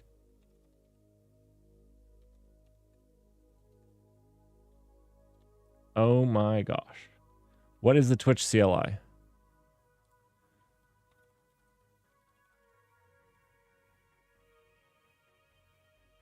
What? I said Twitch CLI. I want the...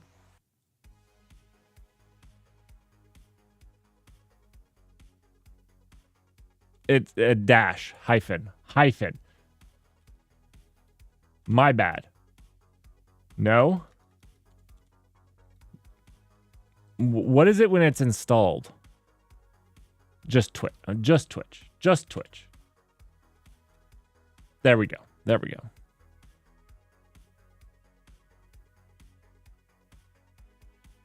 Vince G. Hello. Am I even the same streamer? I got made fun of for Zellage. I don't use Zellage. I get made fun of. Welcome to being a streamer. I think that you, as a streamer, you have to use the most painful tool, or else you're not a real programmer. I'm referring to use Tmux. I'm not smart enough to use Tmux right now. Look, I'm just learning Vim. I'm learning Vim motion. I cannot add another set of things to learn right now. Maybe fall 2024. You know, I get enough followers. Maybe I learn Tmux. Maybe. But that is not this day. You still don't see Alacrity? This is Alacrity, dude. What do you mean? I'm not using Bash. I'm using Zhush.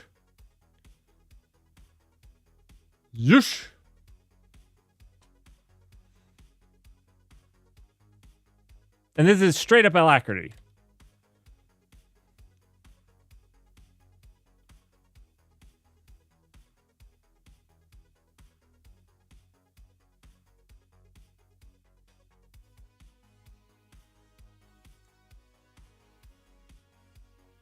That's why I have a .zhush file.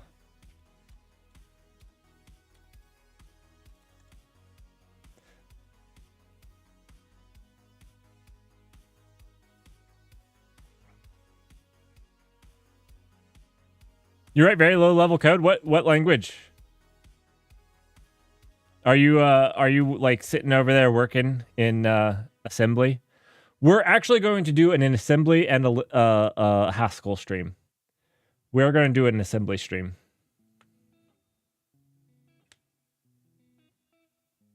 Oh, you get to write in Rust? That's super cool.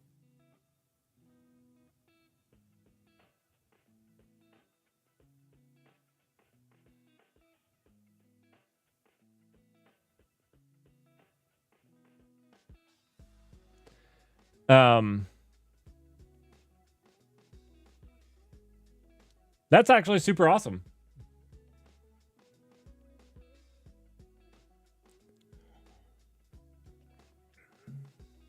I don't write low-level code.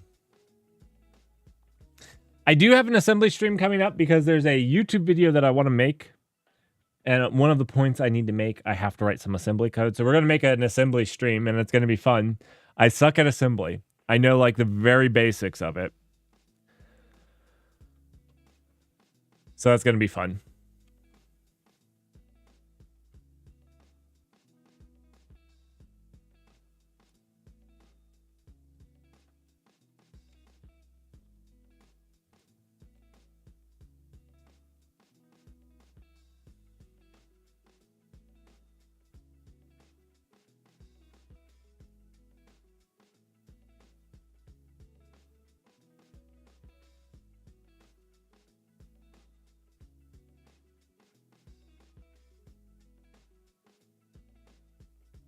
No, Dutch. No, Dutch. You know how I was saying that I was going to get it where people from the community could program with me?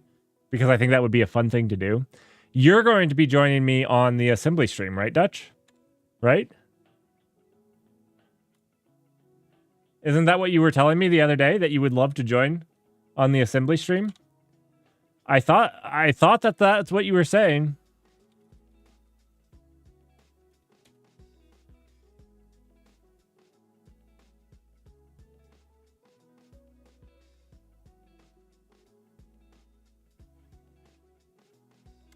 So we want to do this Twitch mock setup. Let me actually Cone of Silence you guys. I want to see if I can show you what's in this file. I think I can.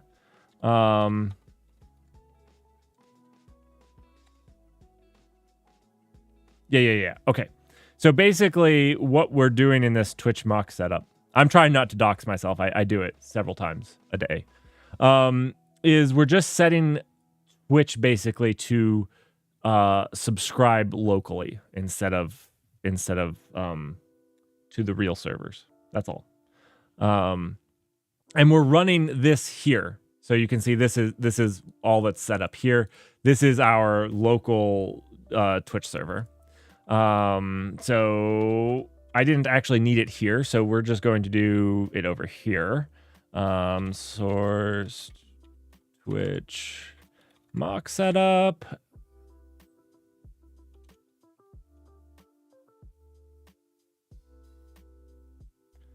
Wait. Z Snail. I sometimes write assembly for fun.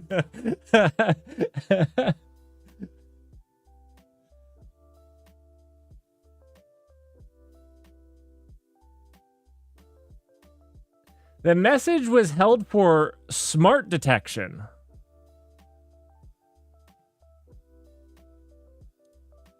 I don't know why Keycloak, or not Keycloak,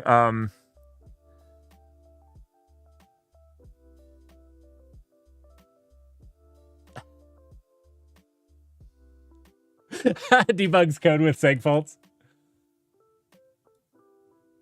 What is this? What is this that automod? I don't know that I can open it up here. You know what? I'm going to open it up in a safe tab somewhere else, since automod was trying to save me from this.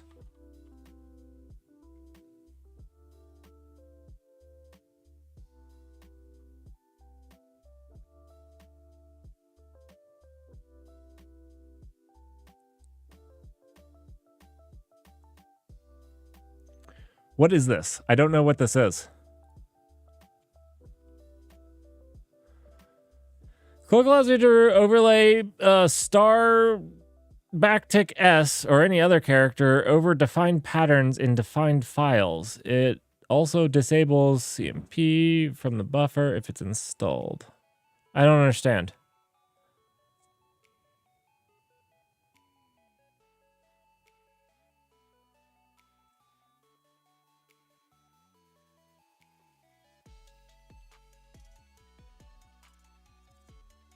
I have no idea what this is doing.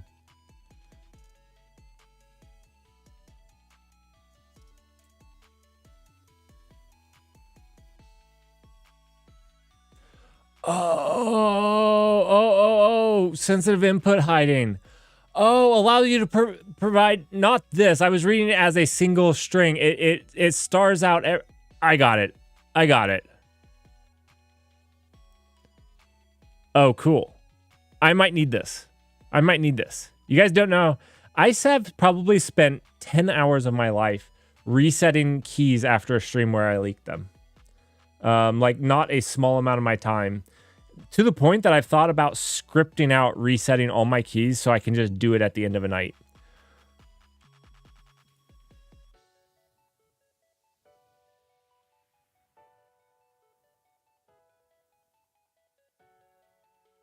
Leo, what's up?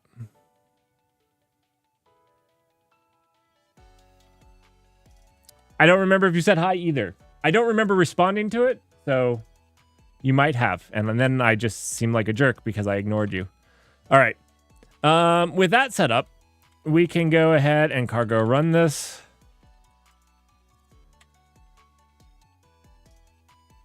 I know, Leo. I know. Sometimes I see what you're writing and I just ignore it.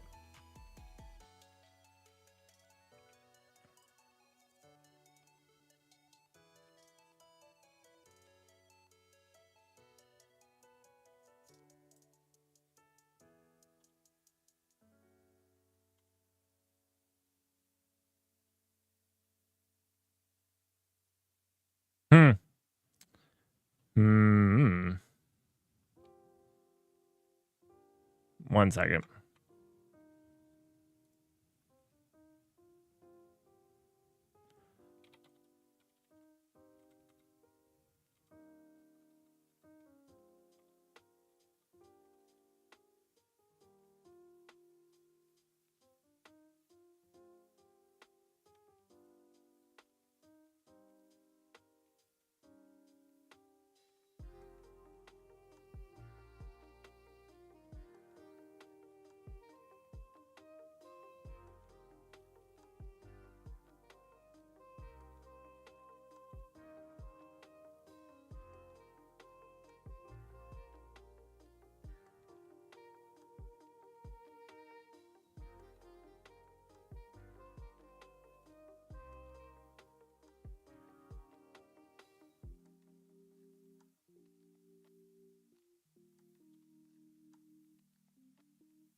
I stream during your work hours, Dutch? I do not.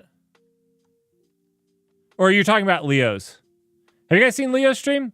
He is a Leo, you do OCaml, right? You do a lot of OCaml.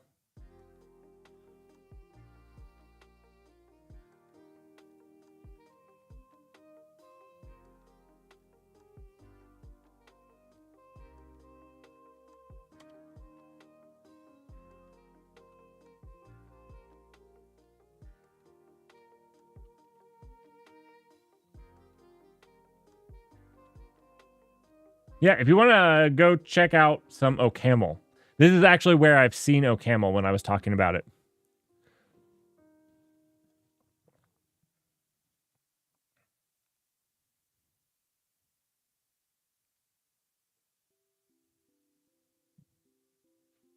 All right, we have a bug. We have a bug.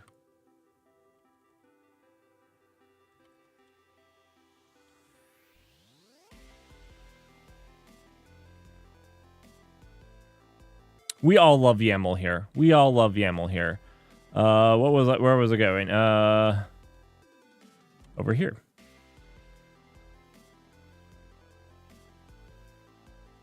Leo, we were talking about how I'm not quite smart enough. I'm getting close, but I'm not quite smart enough to do the full functional yet. One of these days I will. I have been told that I would actually love OCaml. I'm not sure that I would, but I've been told that I would.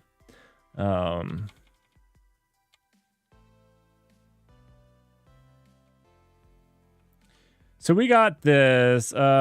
Keep Alive was not provided. Oh, you know what? I know what.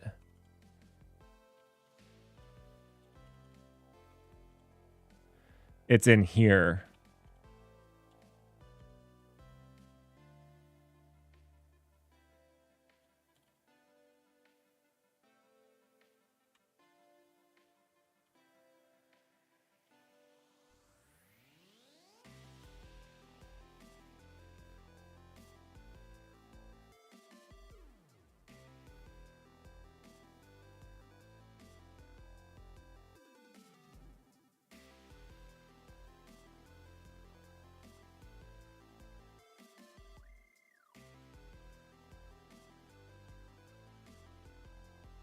I said keep alive.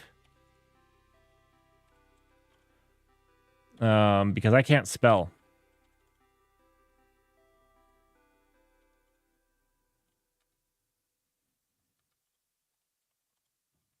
All right.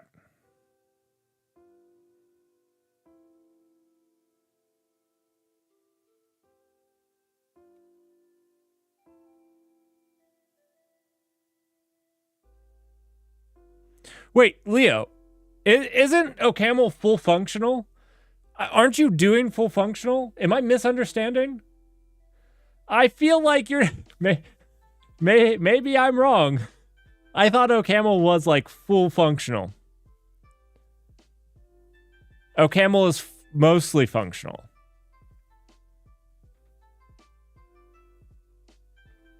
Oh, I was mistaken. Oh, those impure functions. You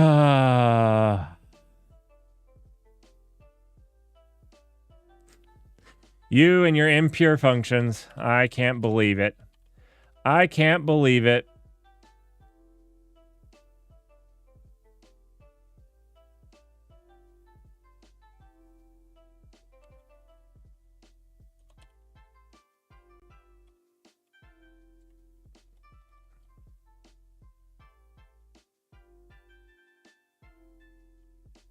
Blah. We'll fix this. We'll fix this. This is dumb. We need to not do it this way, but we'll do it this way for right now because it's easier.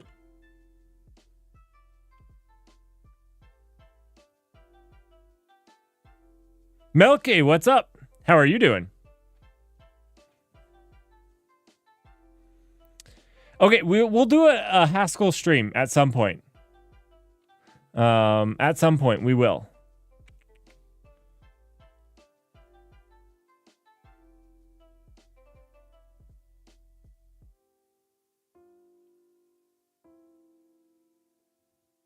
Camel stream.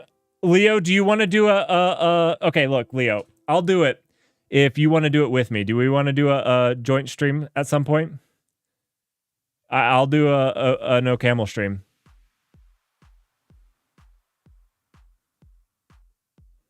We'll co-stream OCaml. I'll co-stream OCaml. I'll stream it on your stream. I won't be good at it. I'll ask a bunch of really, really dumb questions.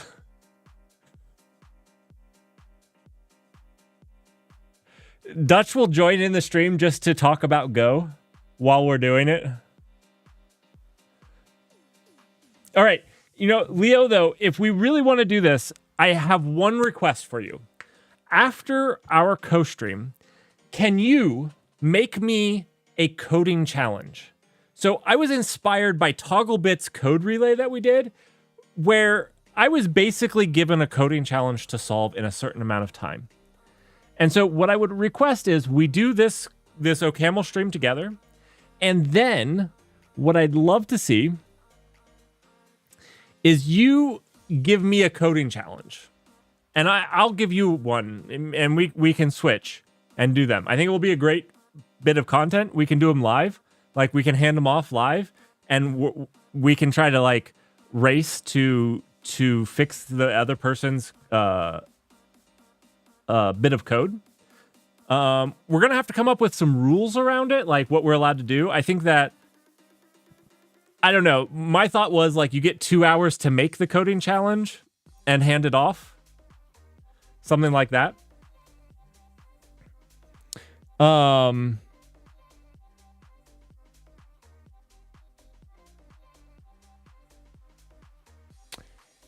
then, like, then it's just like a fun competitive race to, like, see who can figure out the intricacies of whatever you could do in 2 hours. Like, that's the idea. It's meant to be fun. And, like, I'll do it in whatever language.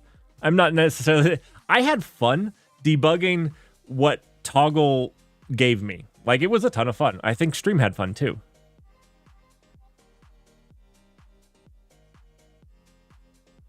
It's not really leak code, though. It's not really leak code. We're not, like, making a problem. We're writing code that doesn't compile and doesn't work, right?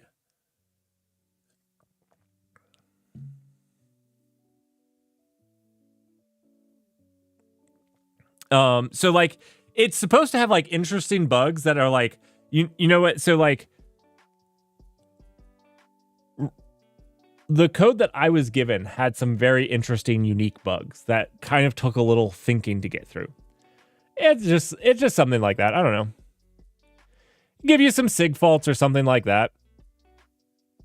Yeah, absolutely. Sneak magic in there. I'd like to be stumped. It was kind of fun, especially because it was kind of it was like no stress. Like, it was like, oh yeah, this is a dumpster fire of code. Woot. And so I don't know. I had a ton of fun doing it. And I thought it would be kind of a fun little thing. It's not really a relay or anything. It's just a fun little. We'll do it in OCaml first. You'll win because it's in OCaml. Okay, so people, I have not debugged this locally in forever, and it's showing.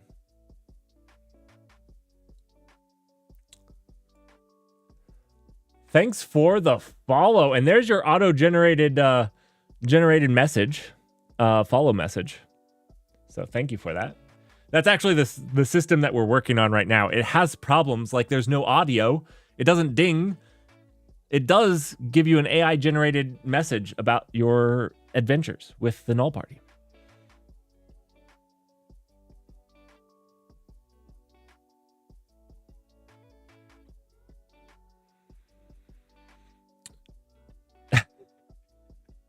Your program challenge operates in Go? Oh no. I'll do it with Go with somebody. I'll do the challenge in Go. That's easy enough. I'm going for Go, Rust, Haskell, Assembly. Oh no, I'm not game for Assembly. That sounds brutal. That sounds brutal. Okay, so the command, what are we getting here? Service requires non-existent OAuth. Did we change? Did we change? how this runs. Melky, are you ready to do a bad coding challenge with me in Go? You write Go, right? I've seen your stream a couple of times. I think I rated you one time. If you're like the Melky that streams. Also, I like the neon light. I want to get... I'll probably make it because that's what I do. Like the light behind me I made, but I like it. It's pretty sweet.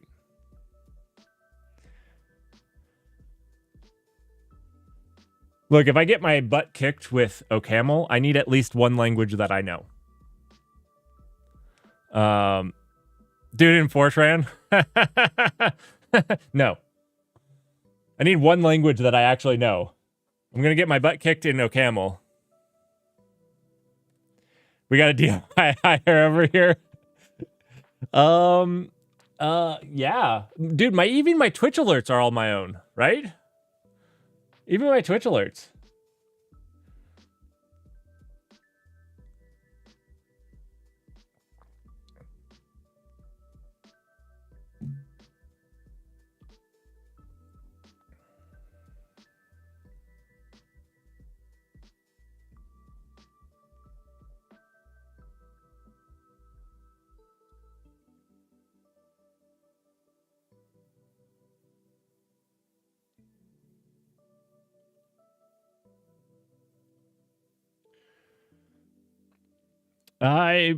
Maybe I'm a little bit too much. You know, I didn't build my own mic. I bought a mic. So there we go. There we go. I'm thinking about DIY in my keyboard. That's dangerous. All right, so we have a problem. It's not liking to run how I used to run it.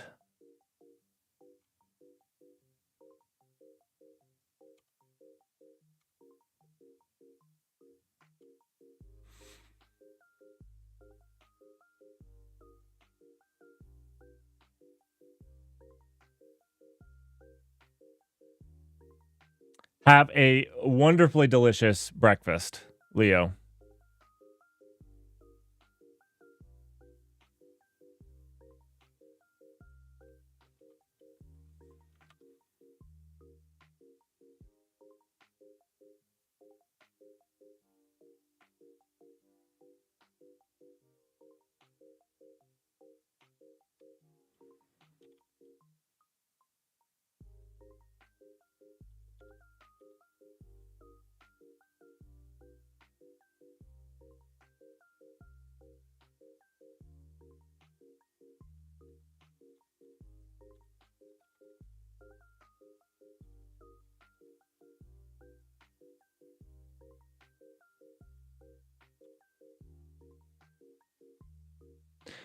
Go is really simple. This is what hurts me about Go. Is it does have a lot of things really going for it. It has a lot of things going for it. It's really easy to pick up. It's stupid simple. Do you know one thing that I love and hate, but like its package management is built off of Git. So if this was a Go package, you could just use this URL because it's just off of Git. I know that you can do that in Cargo and things like that. I get it.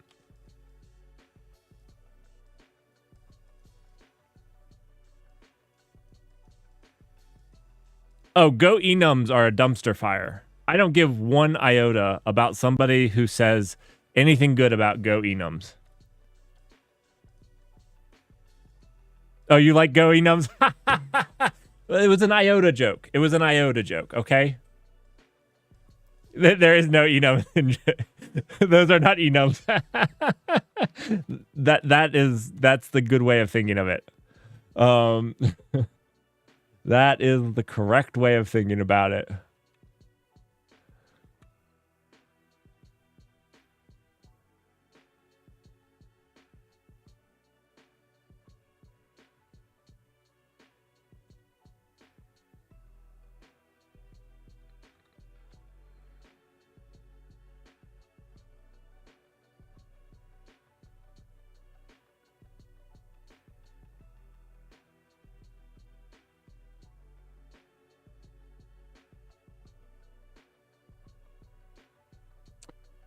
Yeah, honestly, Rust enums are really good. Algebraic types.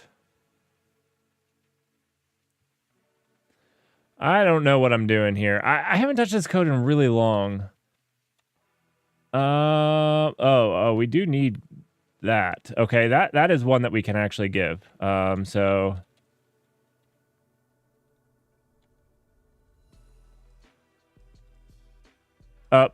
there we go.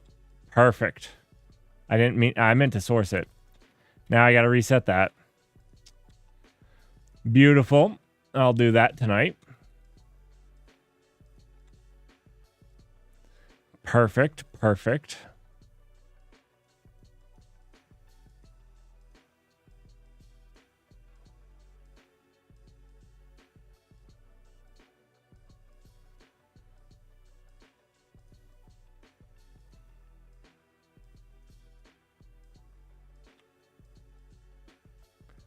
How did we run this locally? How did we run this locally?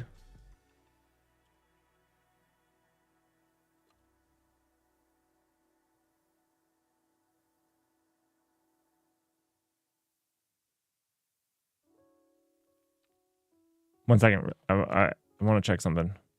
Not that I haven't already, leaked that key.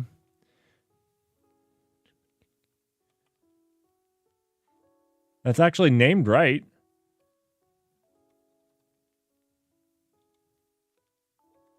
Huh. I wasn't really planning on working on this yet. I actually didn't have a whole lot of plans for tonight. Just a chill stream. I don't know why this is complaining about this.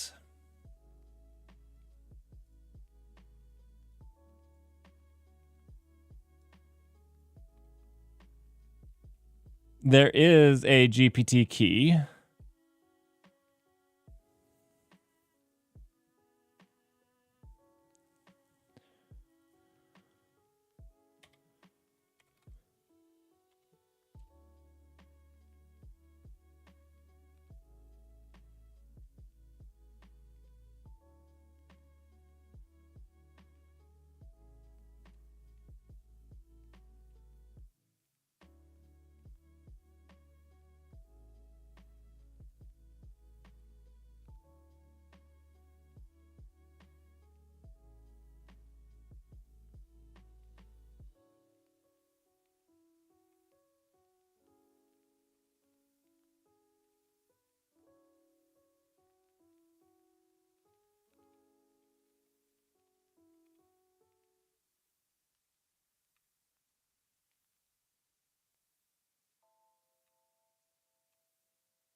I kind of expected this to fail.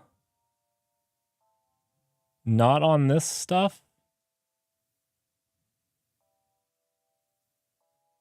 This, I did expect it. This is an outdated token. Okay, so, but why did I have to comment these out? Like, I feel like this should have never worked. Like, this is what runs right now. I don't know how this ever worked. Like, I don't know how this ever worked.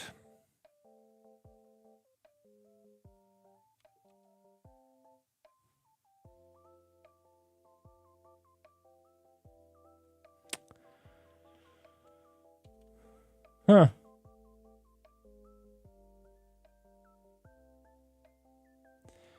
Wait. What are you talking about? What trees are you trying to learn? What do you mean trees? Or are you mean like tries? Or do you mean like red-black trees? Binary search trees or those type of trees? Which trees?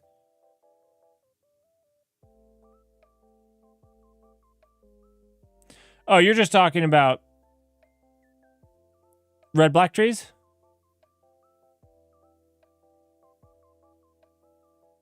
Binary search trees? Okay.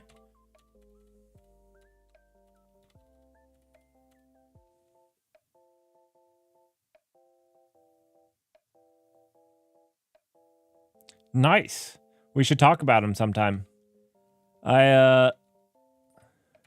There's like binary search trees, and then there's actually a couple different forms. So like, actually, let's not draw on that. Let's just go here. You have your very, very basic B binary search tree. And then like there's several different branches off of this. You have your like B star. And then you have B star and you have your B plus trees that kind of branch off of this. It's almost like multiple inheritance. You have your and then they actually recombine back here into a B star plus tree.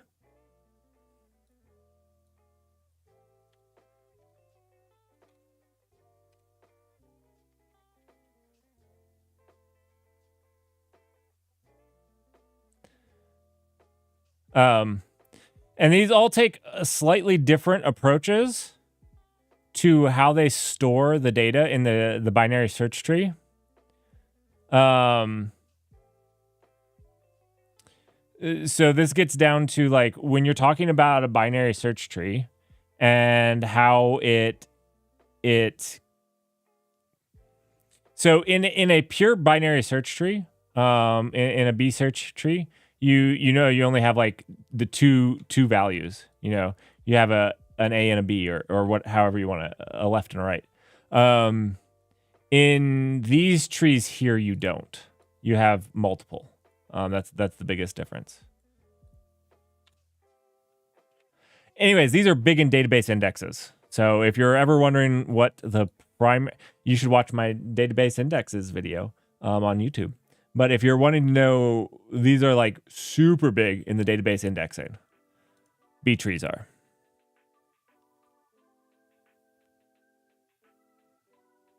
Good night.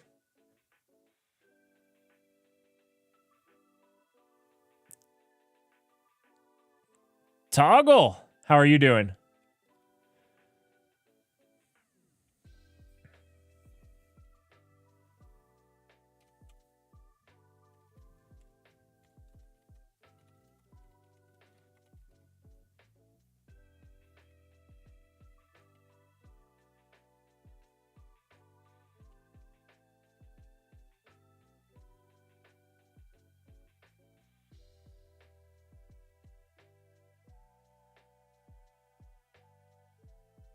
I'm doing well, Toggle. I'm doing well.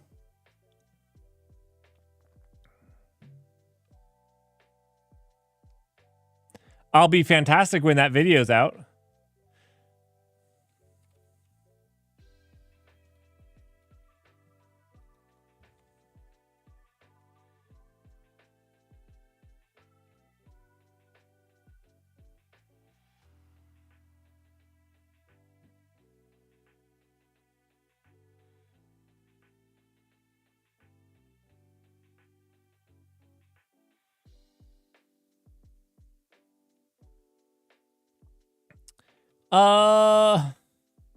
Let's see. I'm talking about this video.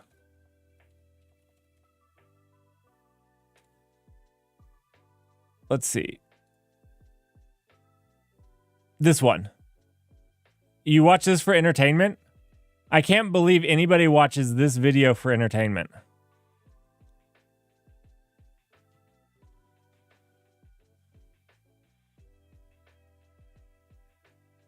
If people watch this for entertainment, I have been doing it wrong for a very long time. It's in 4K. Look at that quality. You could zoom up on my forehead.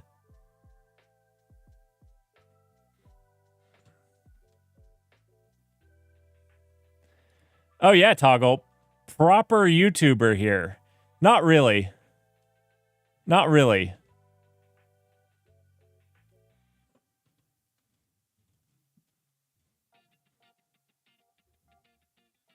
I'm not. My daughter made this one. Literally, my daughter made this one, not me.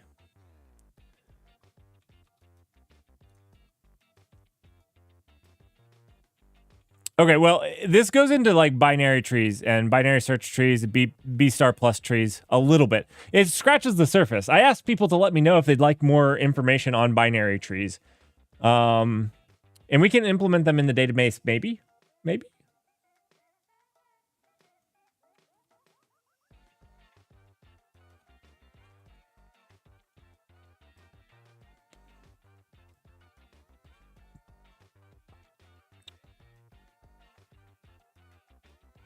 All right, I don't know why these are breaking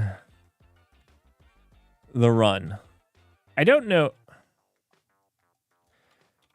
Like, why does this fail to compile? Or not fail to compile, but fail to run.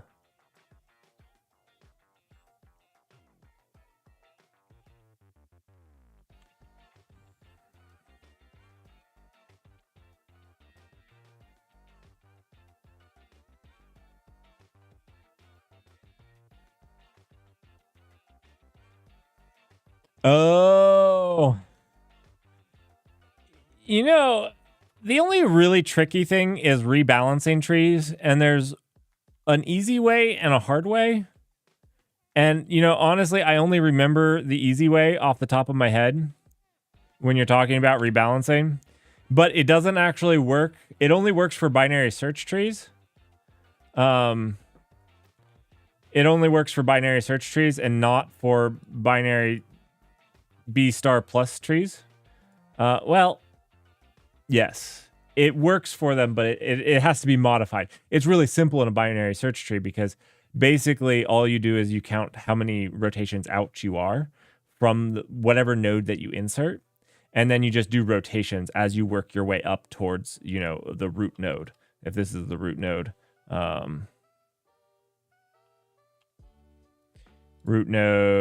and then, you know, so forth and so on. You know, this goes here, and then this goes here, and then this one's really easy because you just do one rotation, and that gets you your, you know, this one becomes the root node, and then this one comes down because you work one way up. You would rotate on this node, and you'd be done. That's like the really simple thing. You just rotate as you go up. I'm not prepared to actually demonstrate that, but I could because it's fairly simple. If you want to do this in a stream, we could actually just walk through. And that's like the only complicated thing of a binary search tree is how to balance on. I think everything else is fairly...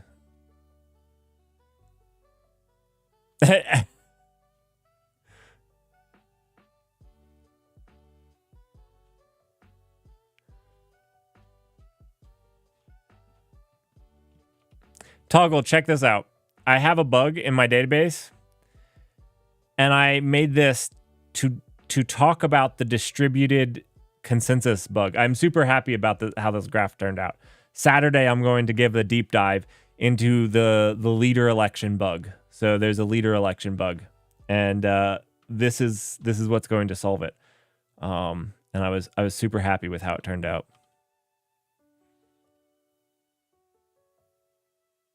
It's very pretty. Very pretty.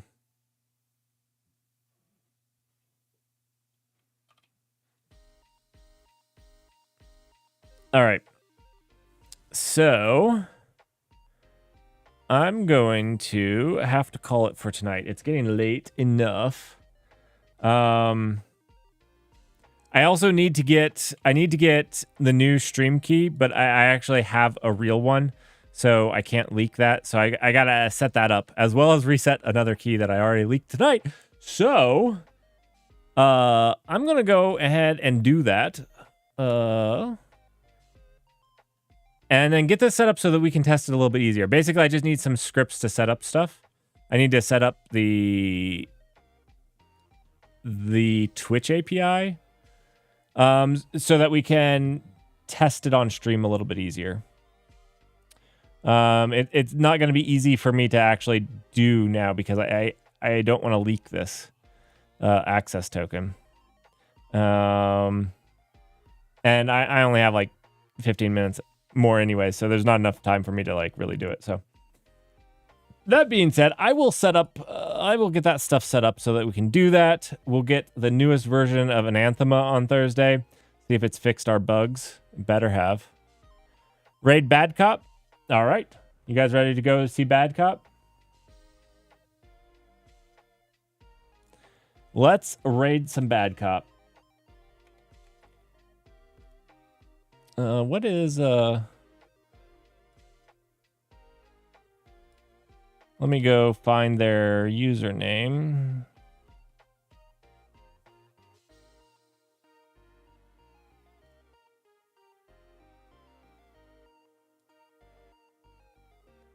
Underscore at the end. I couldn't remember if the underscore was at the beginning or end. Anyways, have a fantastic evening. Thanks, guys, for hanging out, and I'll see you guys in the next stream. And have fun baconing.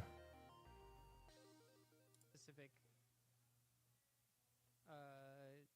niche thing for my last.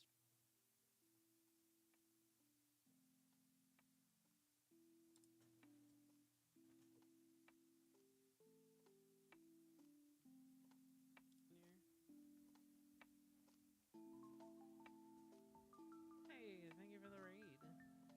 How was your stream? Auto name things, can smush things. Oh, it has AI naming of commit messages. I don't want any of that. No. I will be doing the naming, thank you.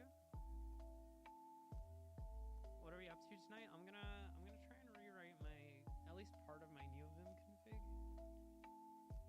Because it's about a year old.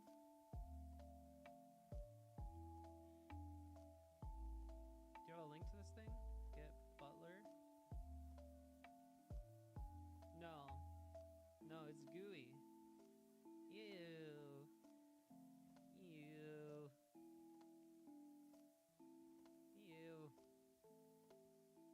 GUI. Yuck. Gross.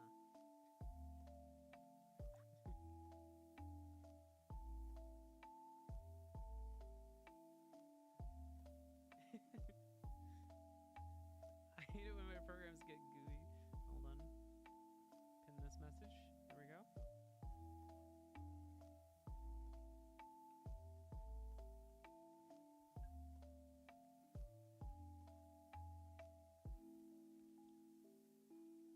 You want to get flashbangs? I can do this. I added this recently. Hotdog is just now my general purpose theme changing program. So I could do like hotdog. I could do hotdog not.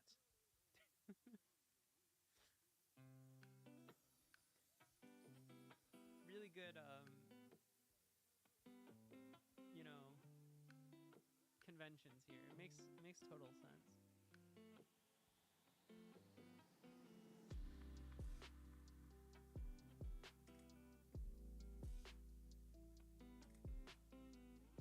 Hey Max, how's it going? Help me rewrite my NeoVim config? I haven't even started. It's been how long? It's been 25 minutes. We've been just messing around in my bin folder. Okay. If I come to here, is it a knit Lua based? Yeah. Alright, thank you for the raid. We go to the config folder.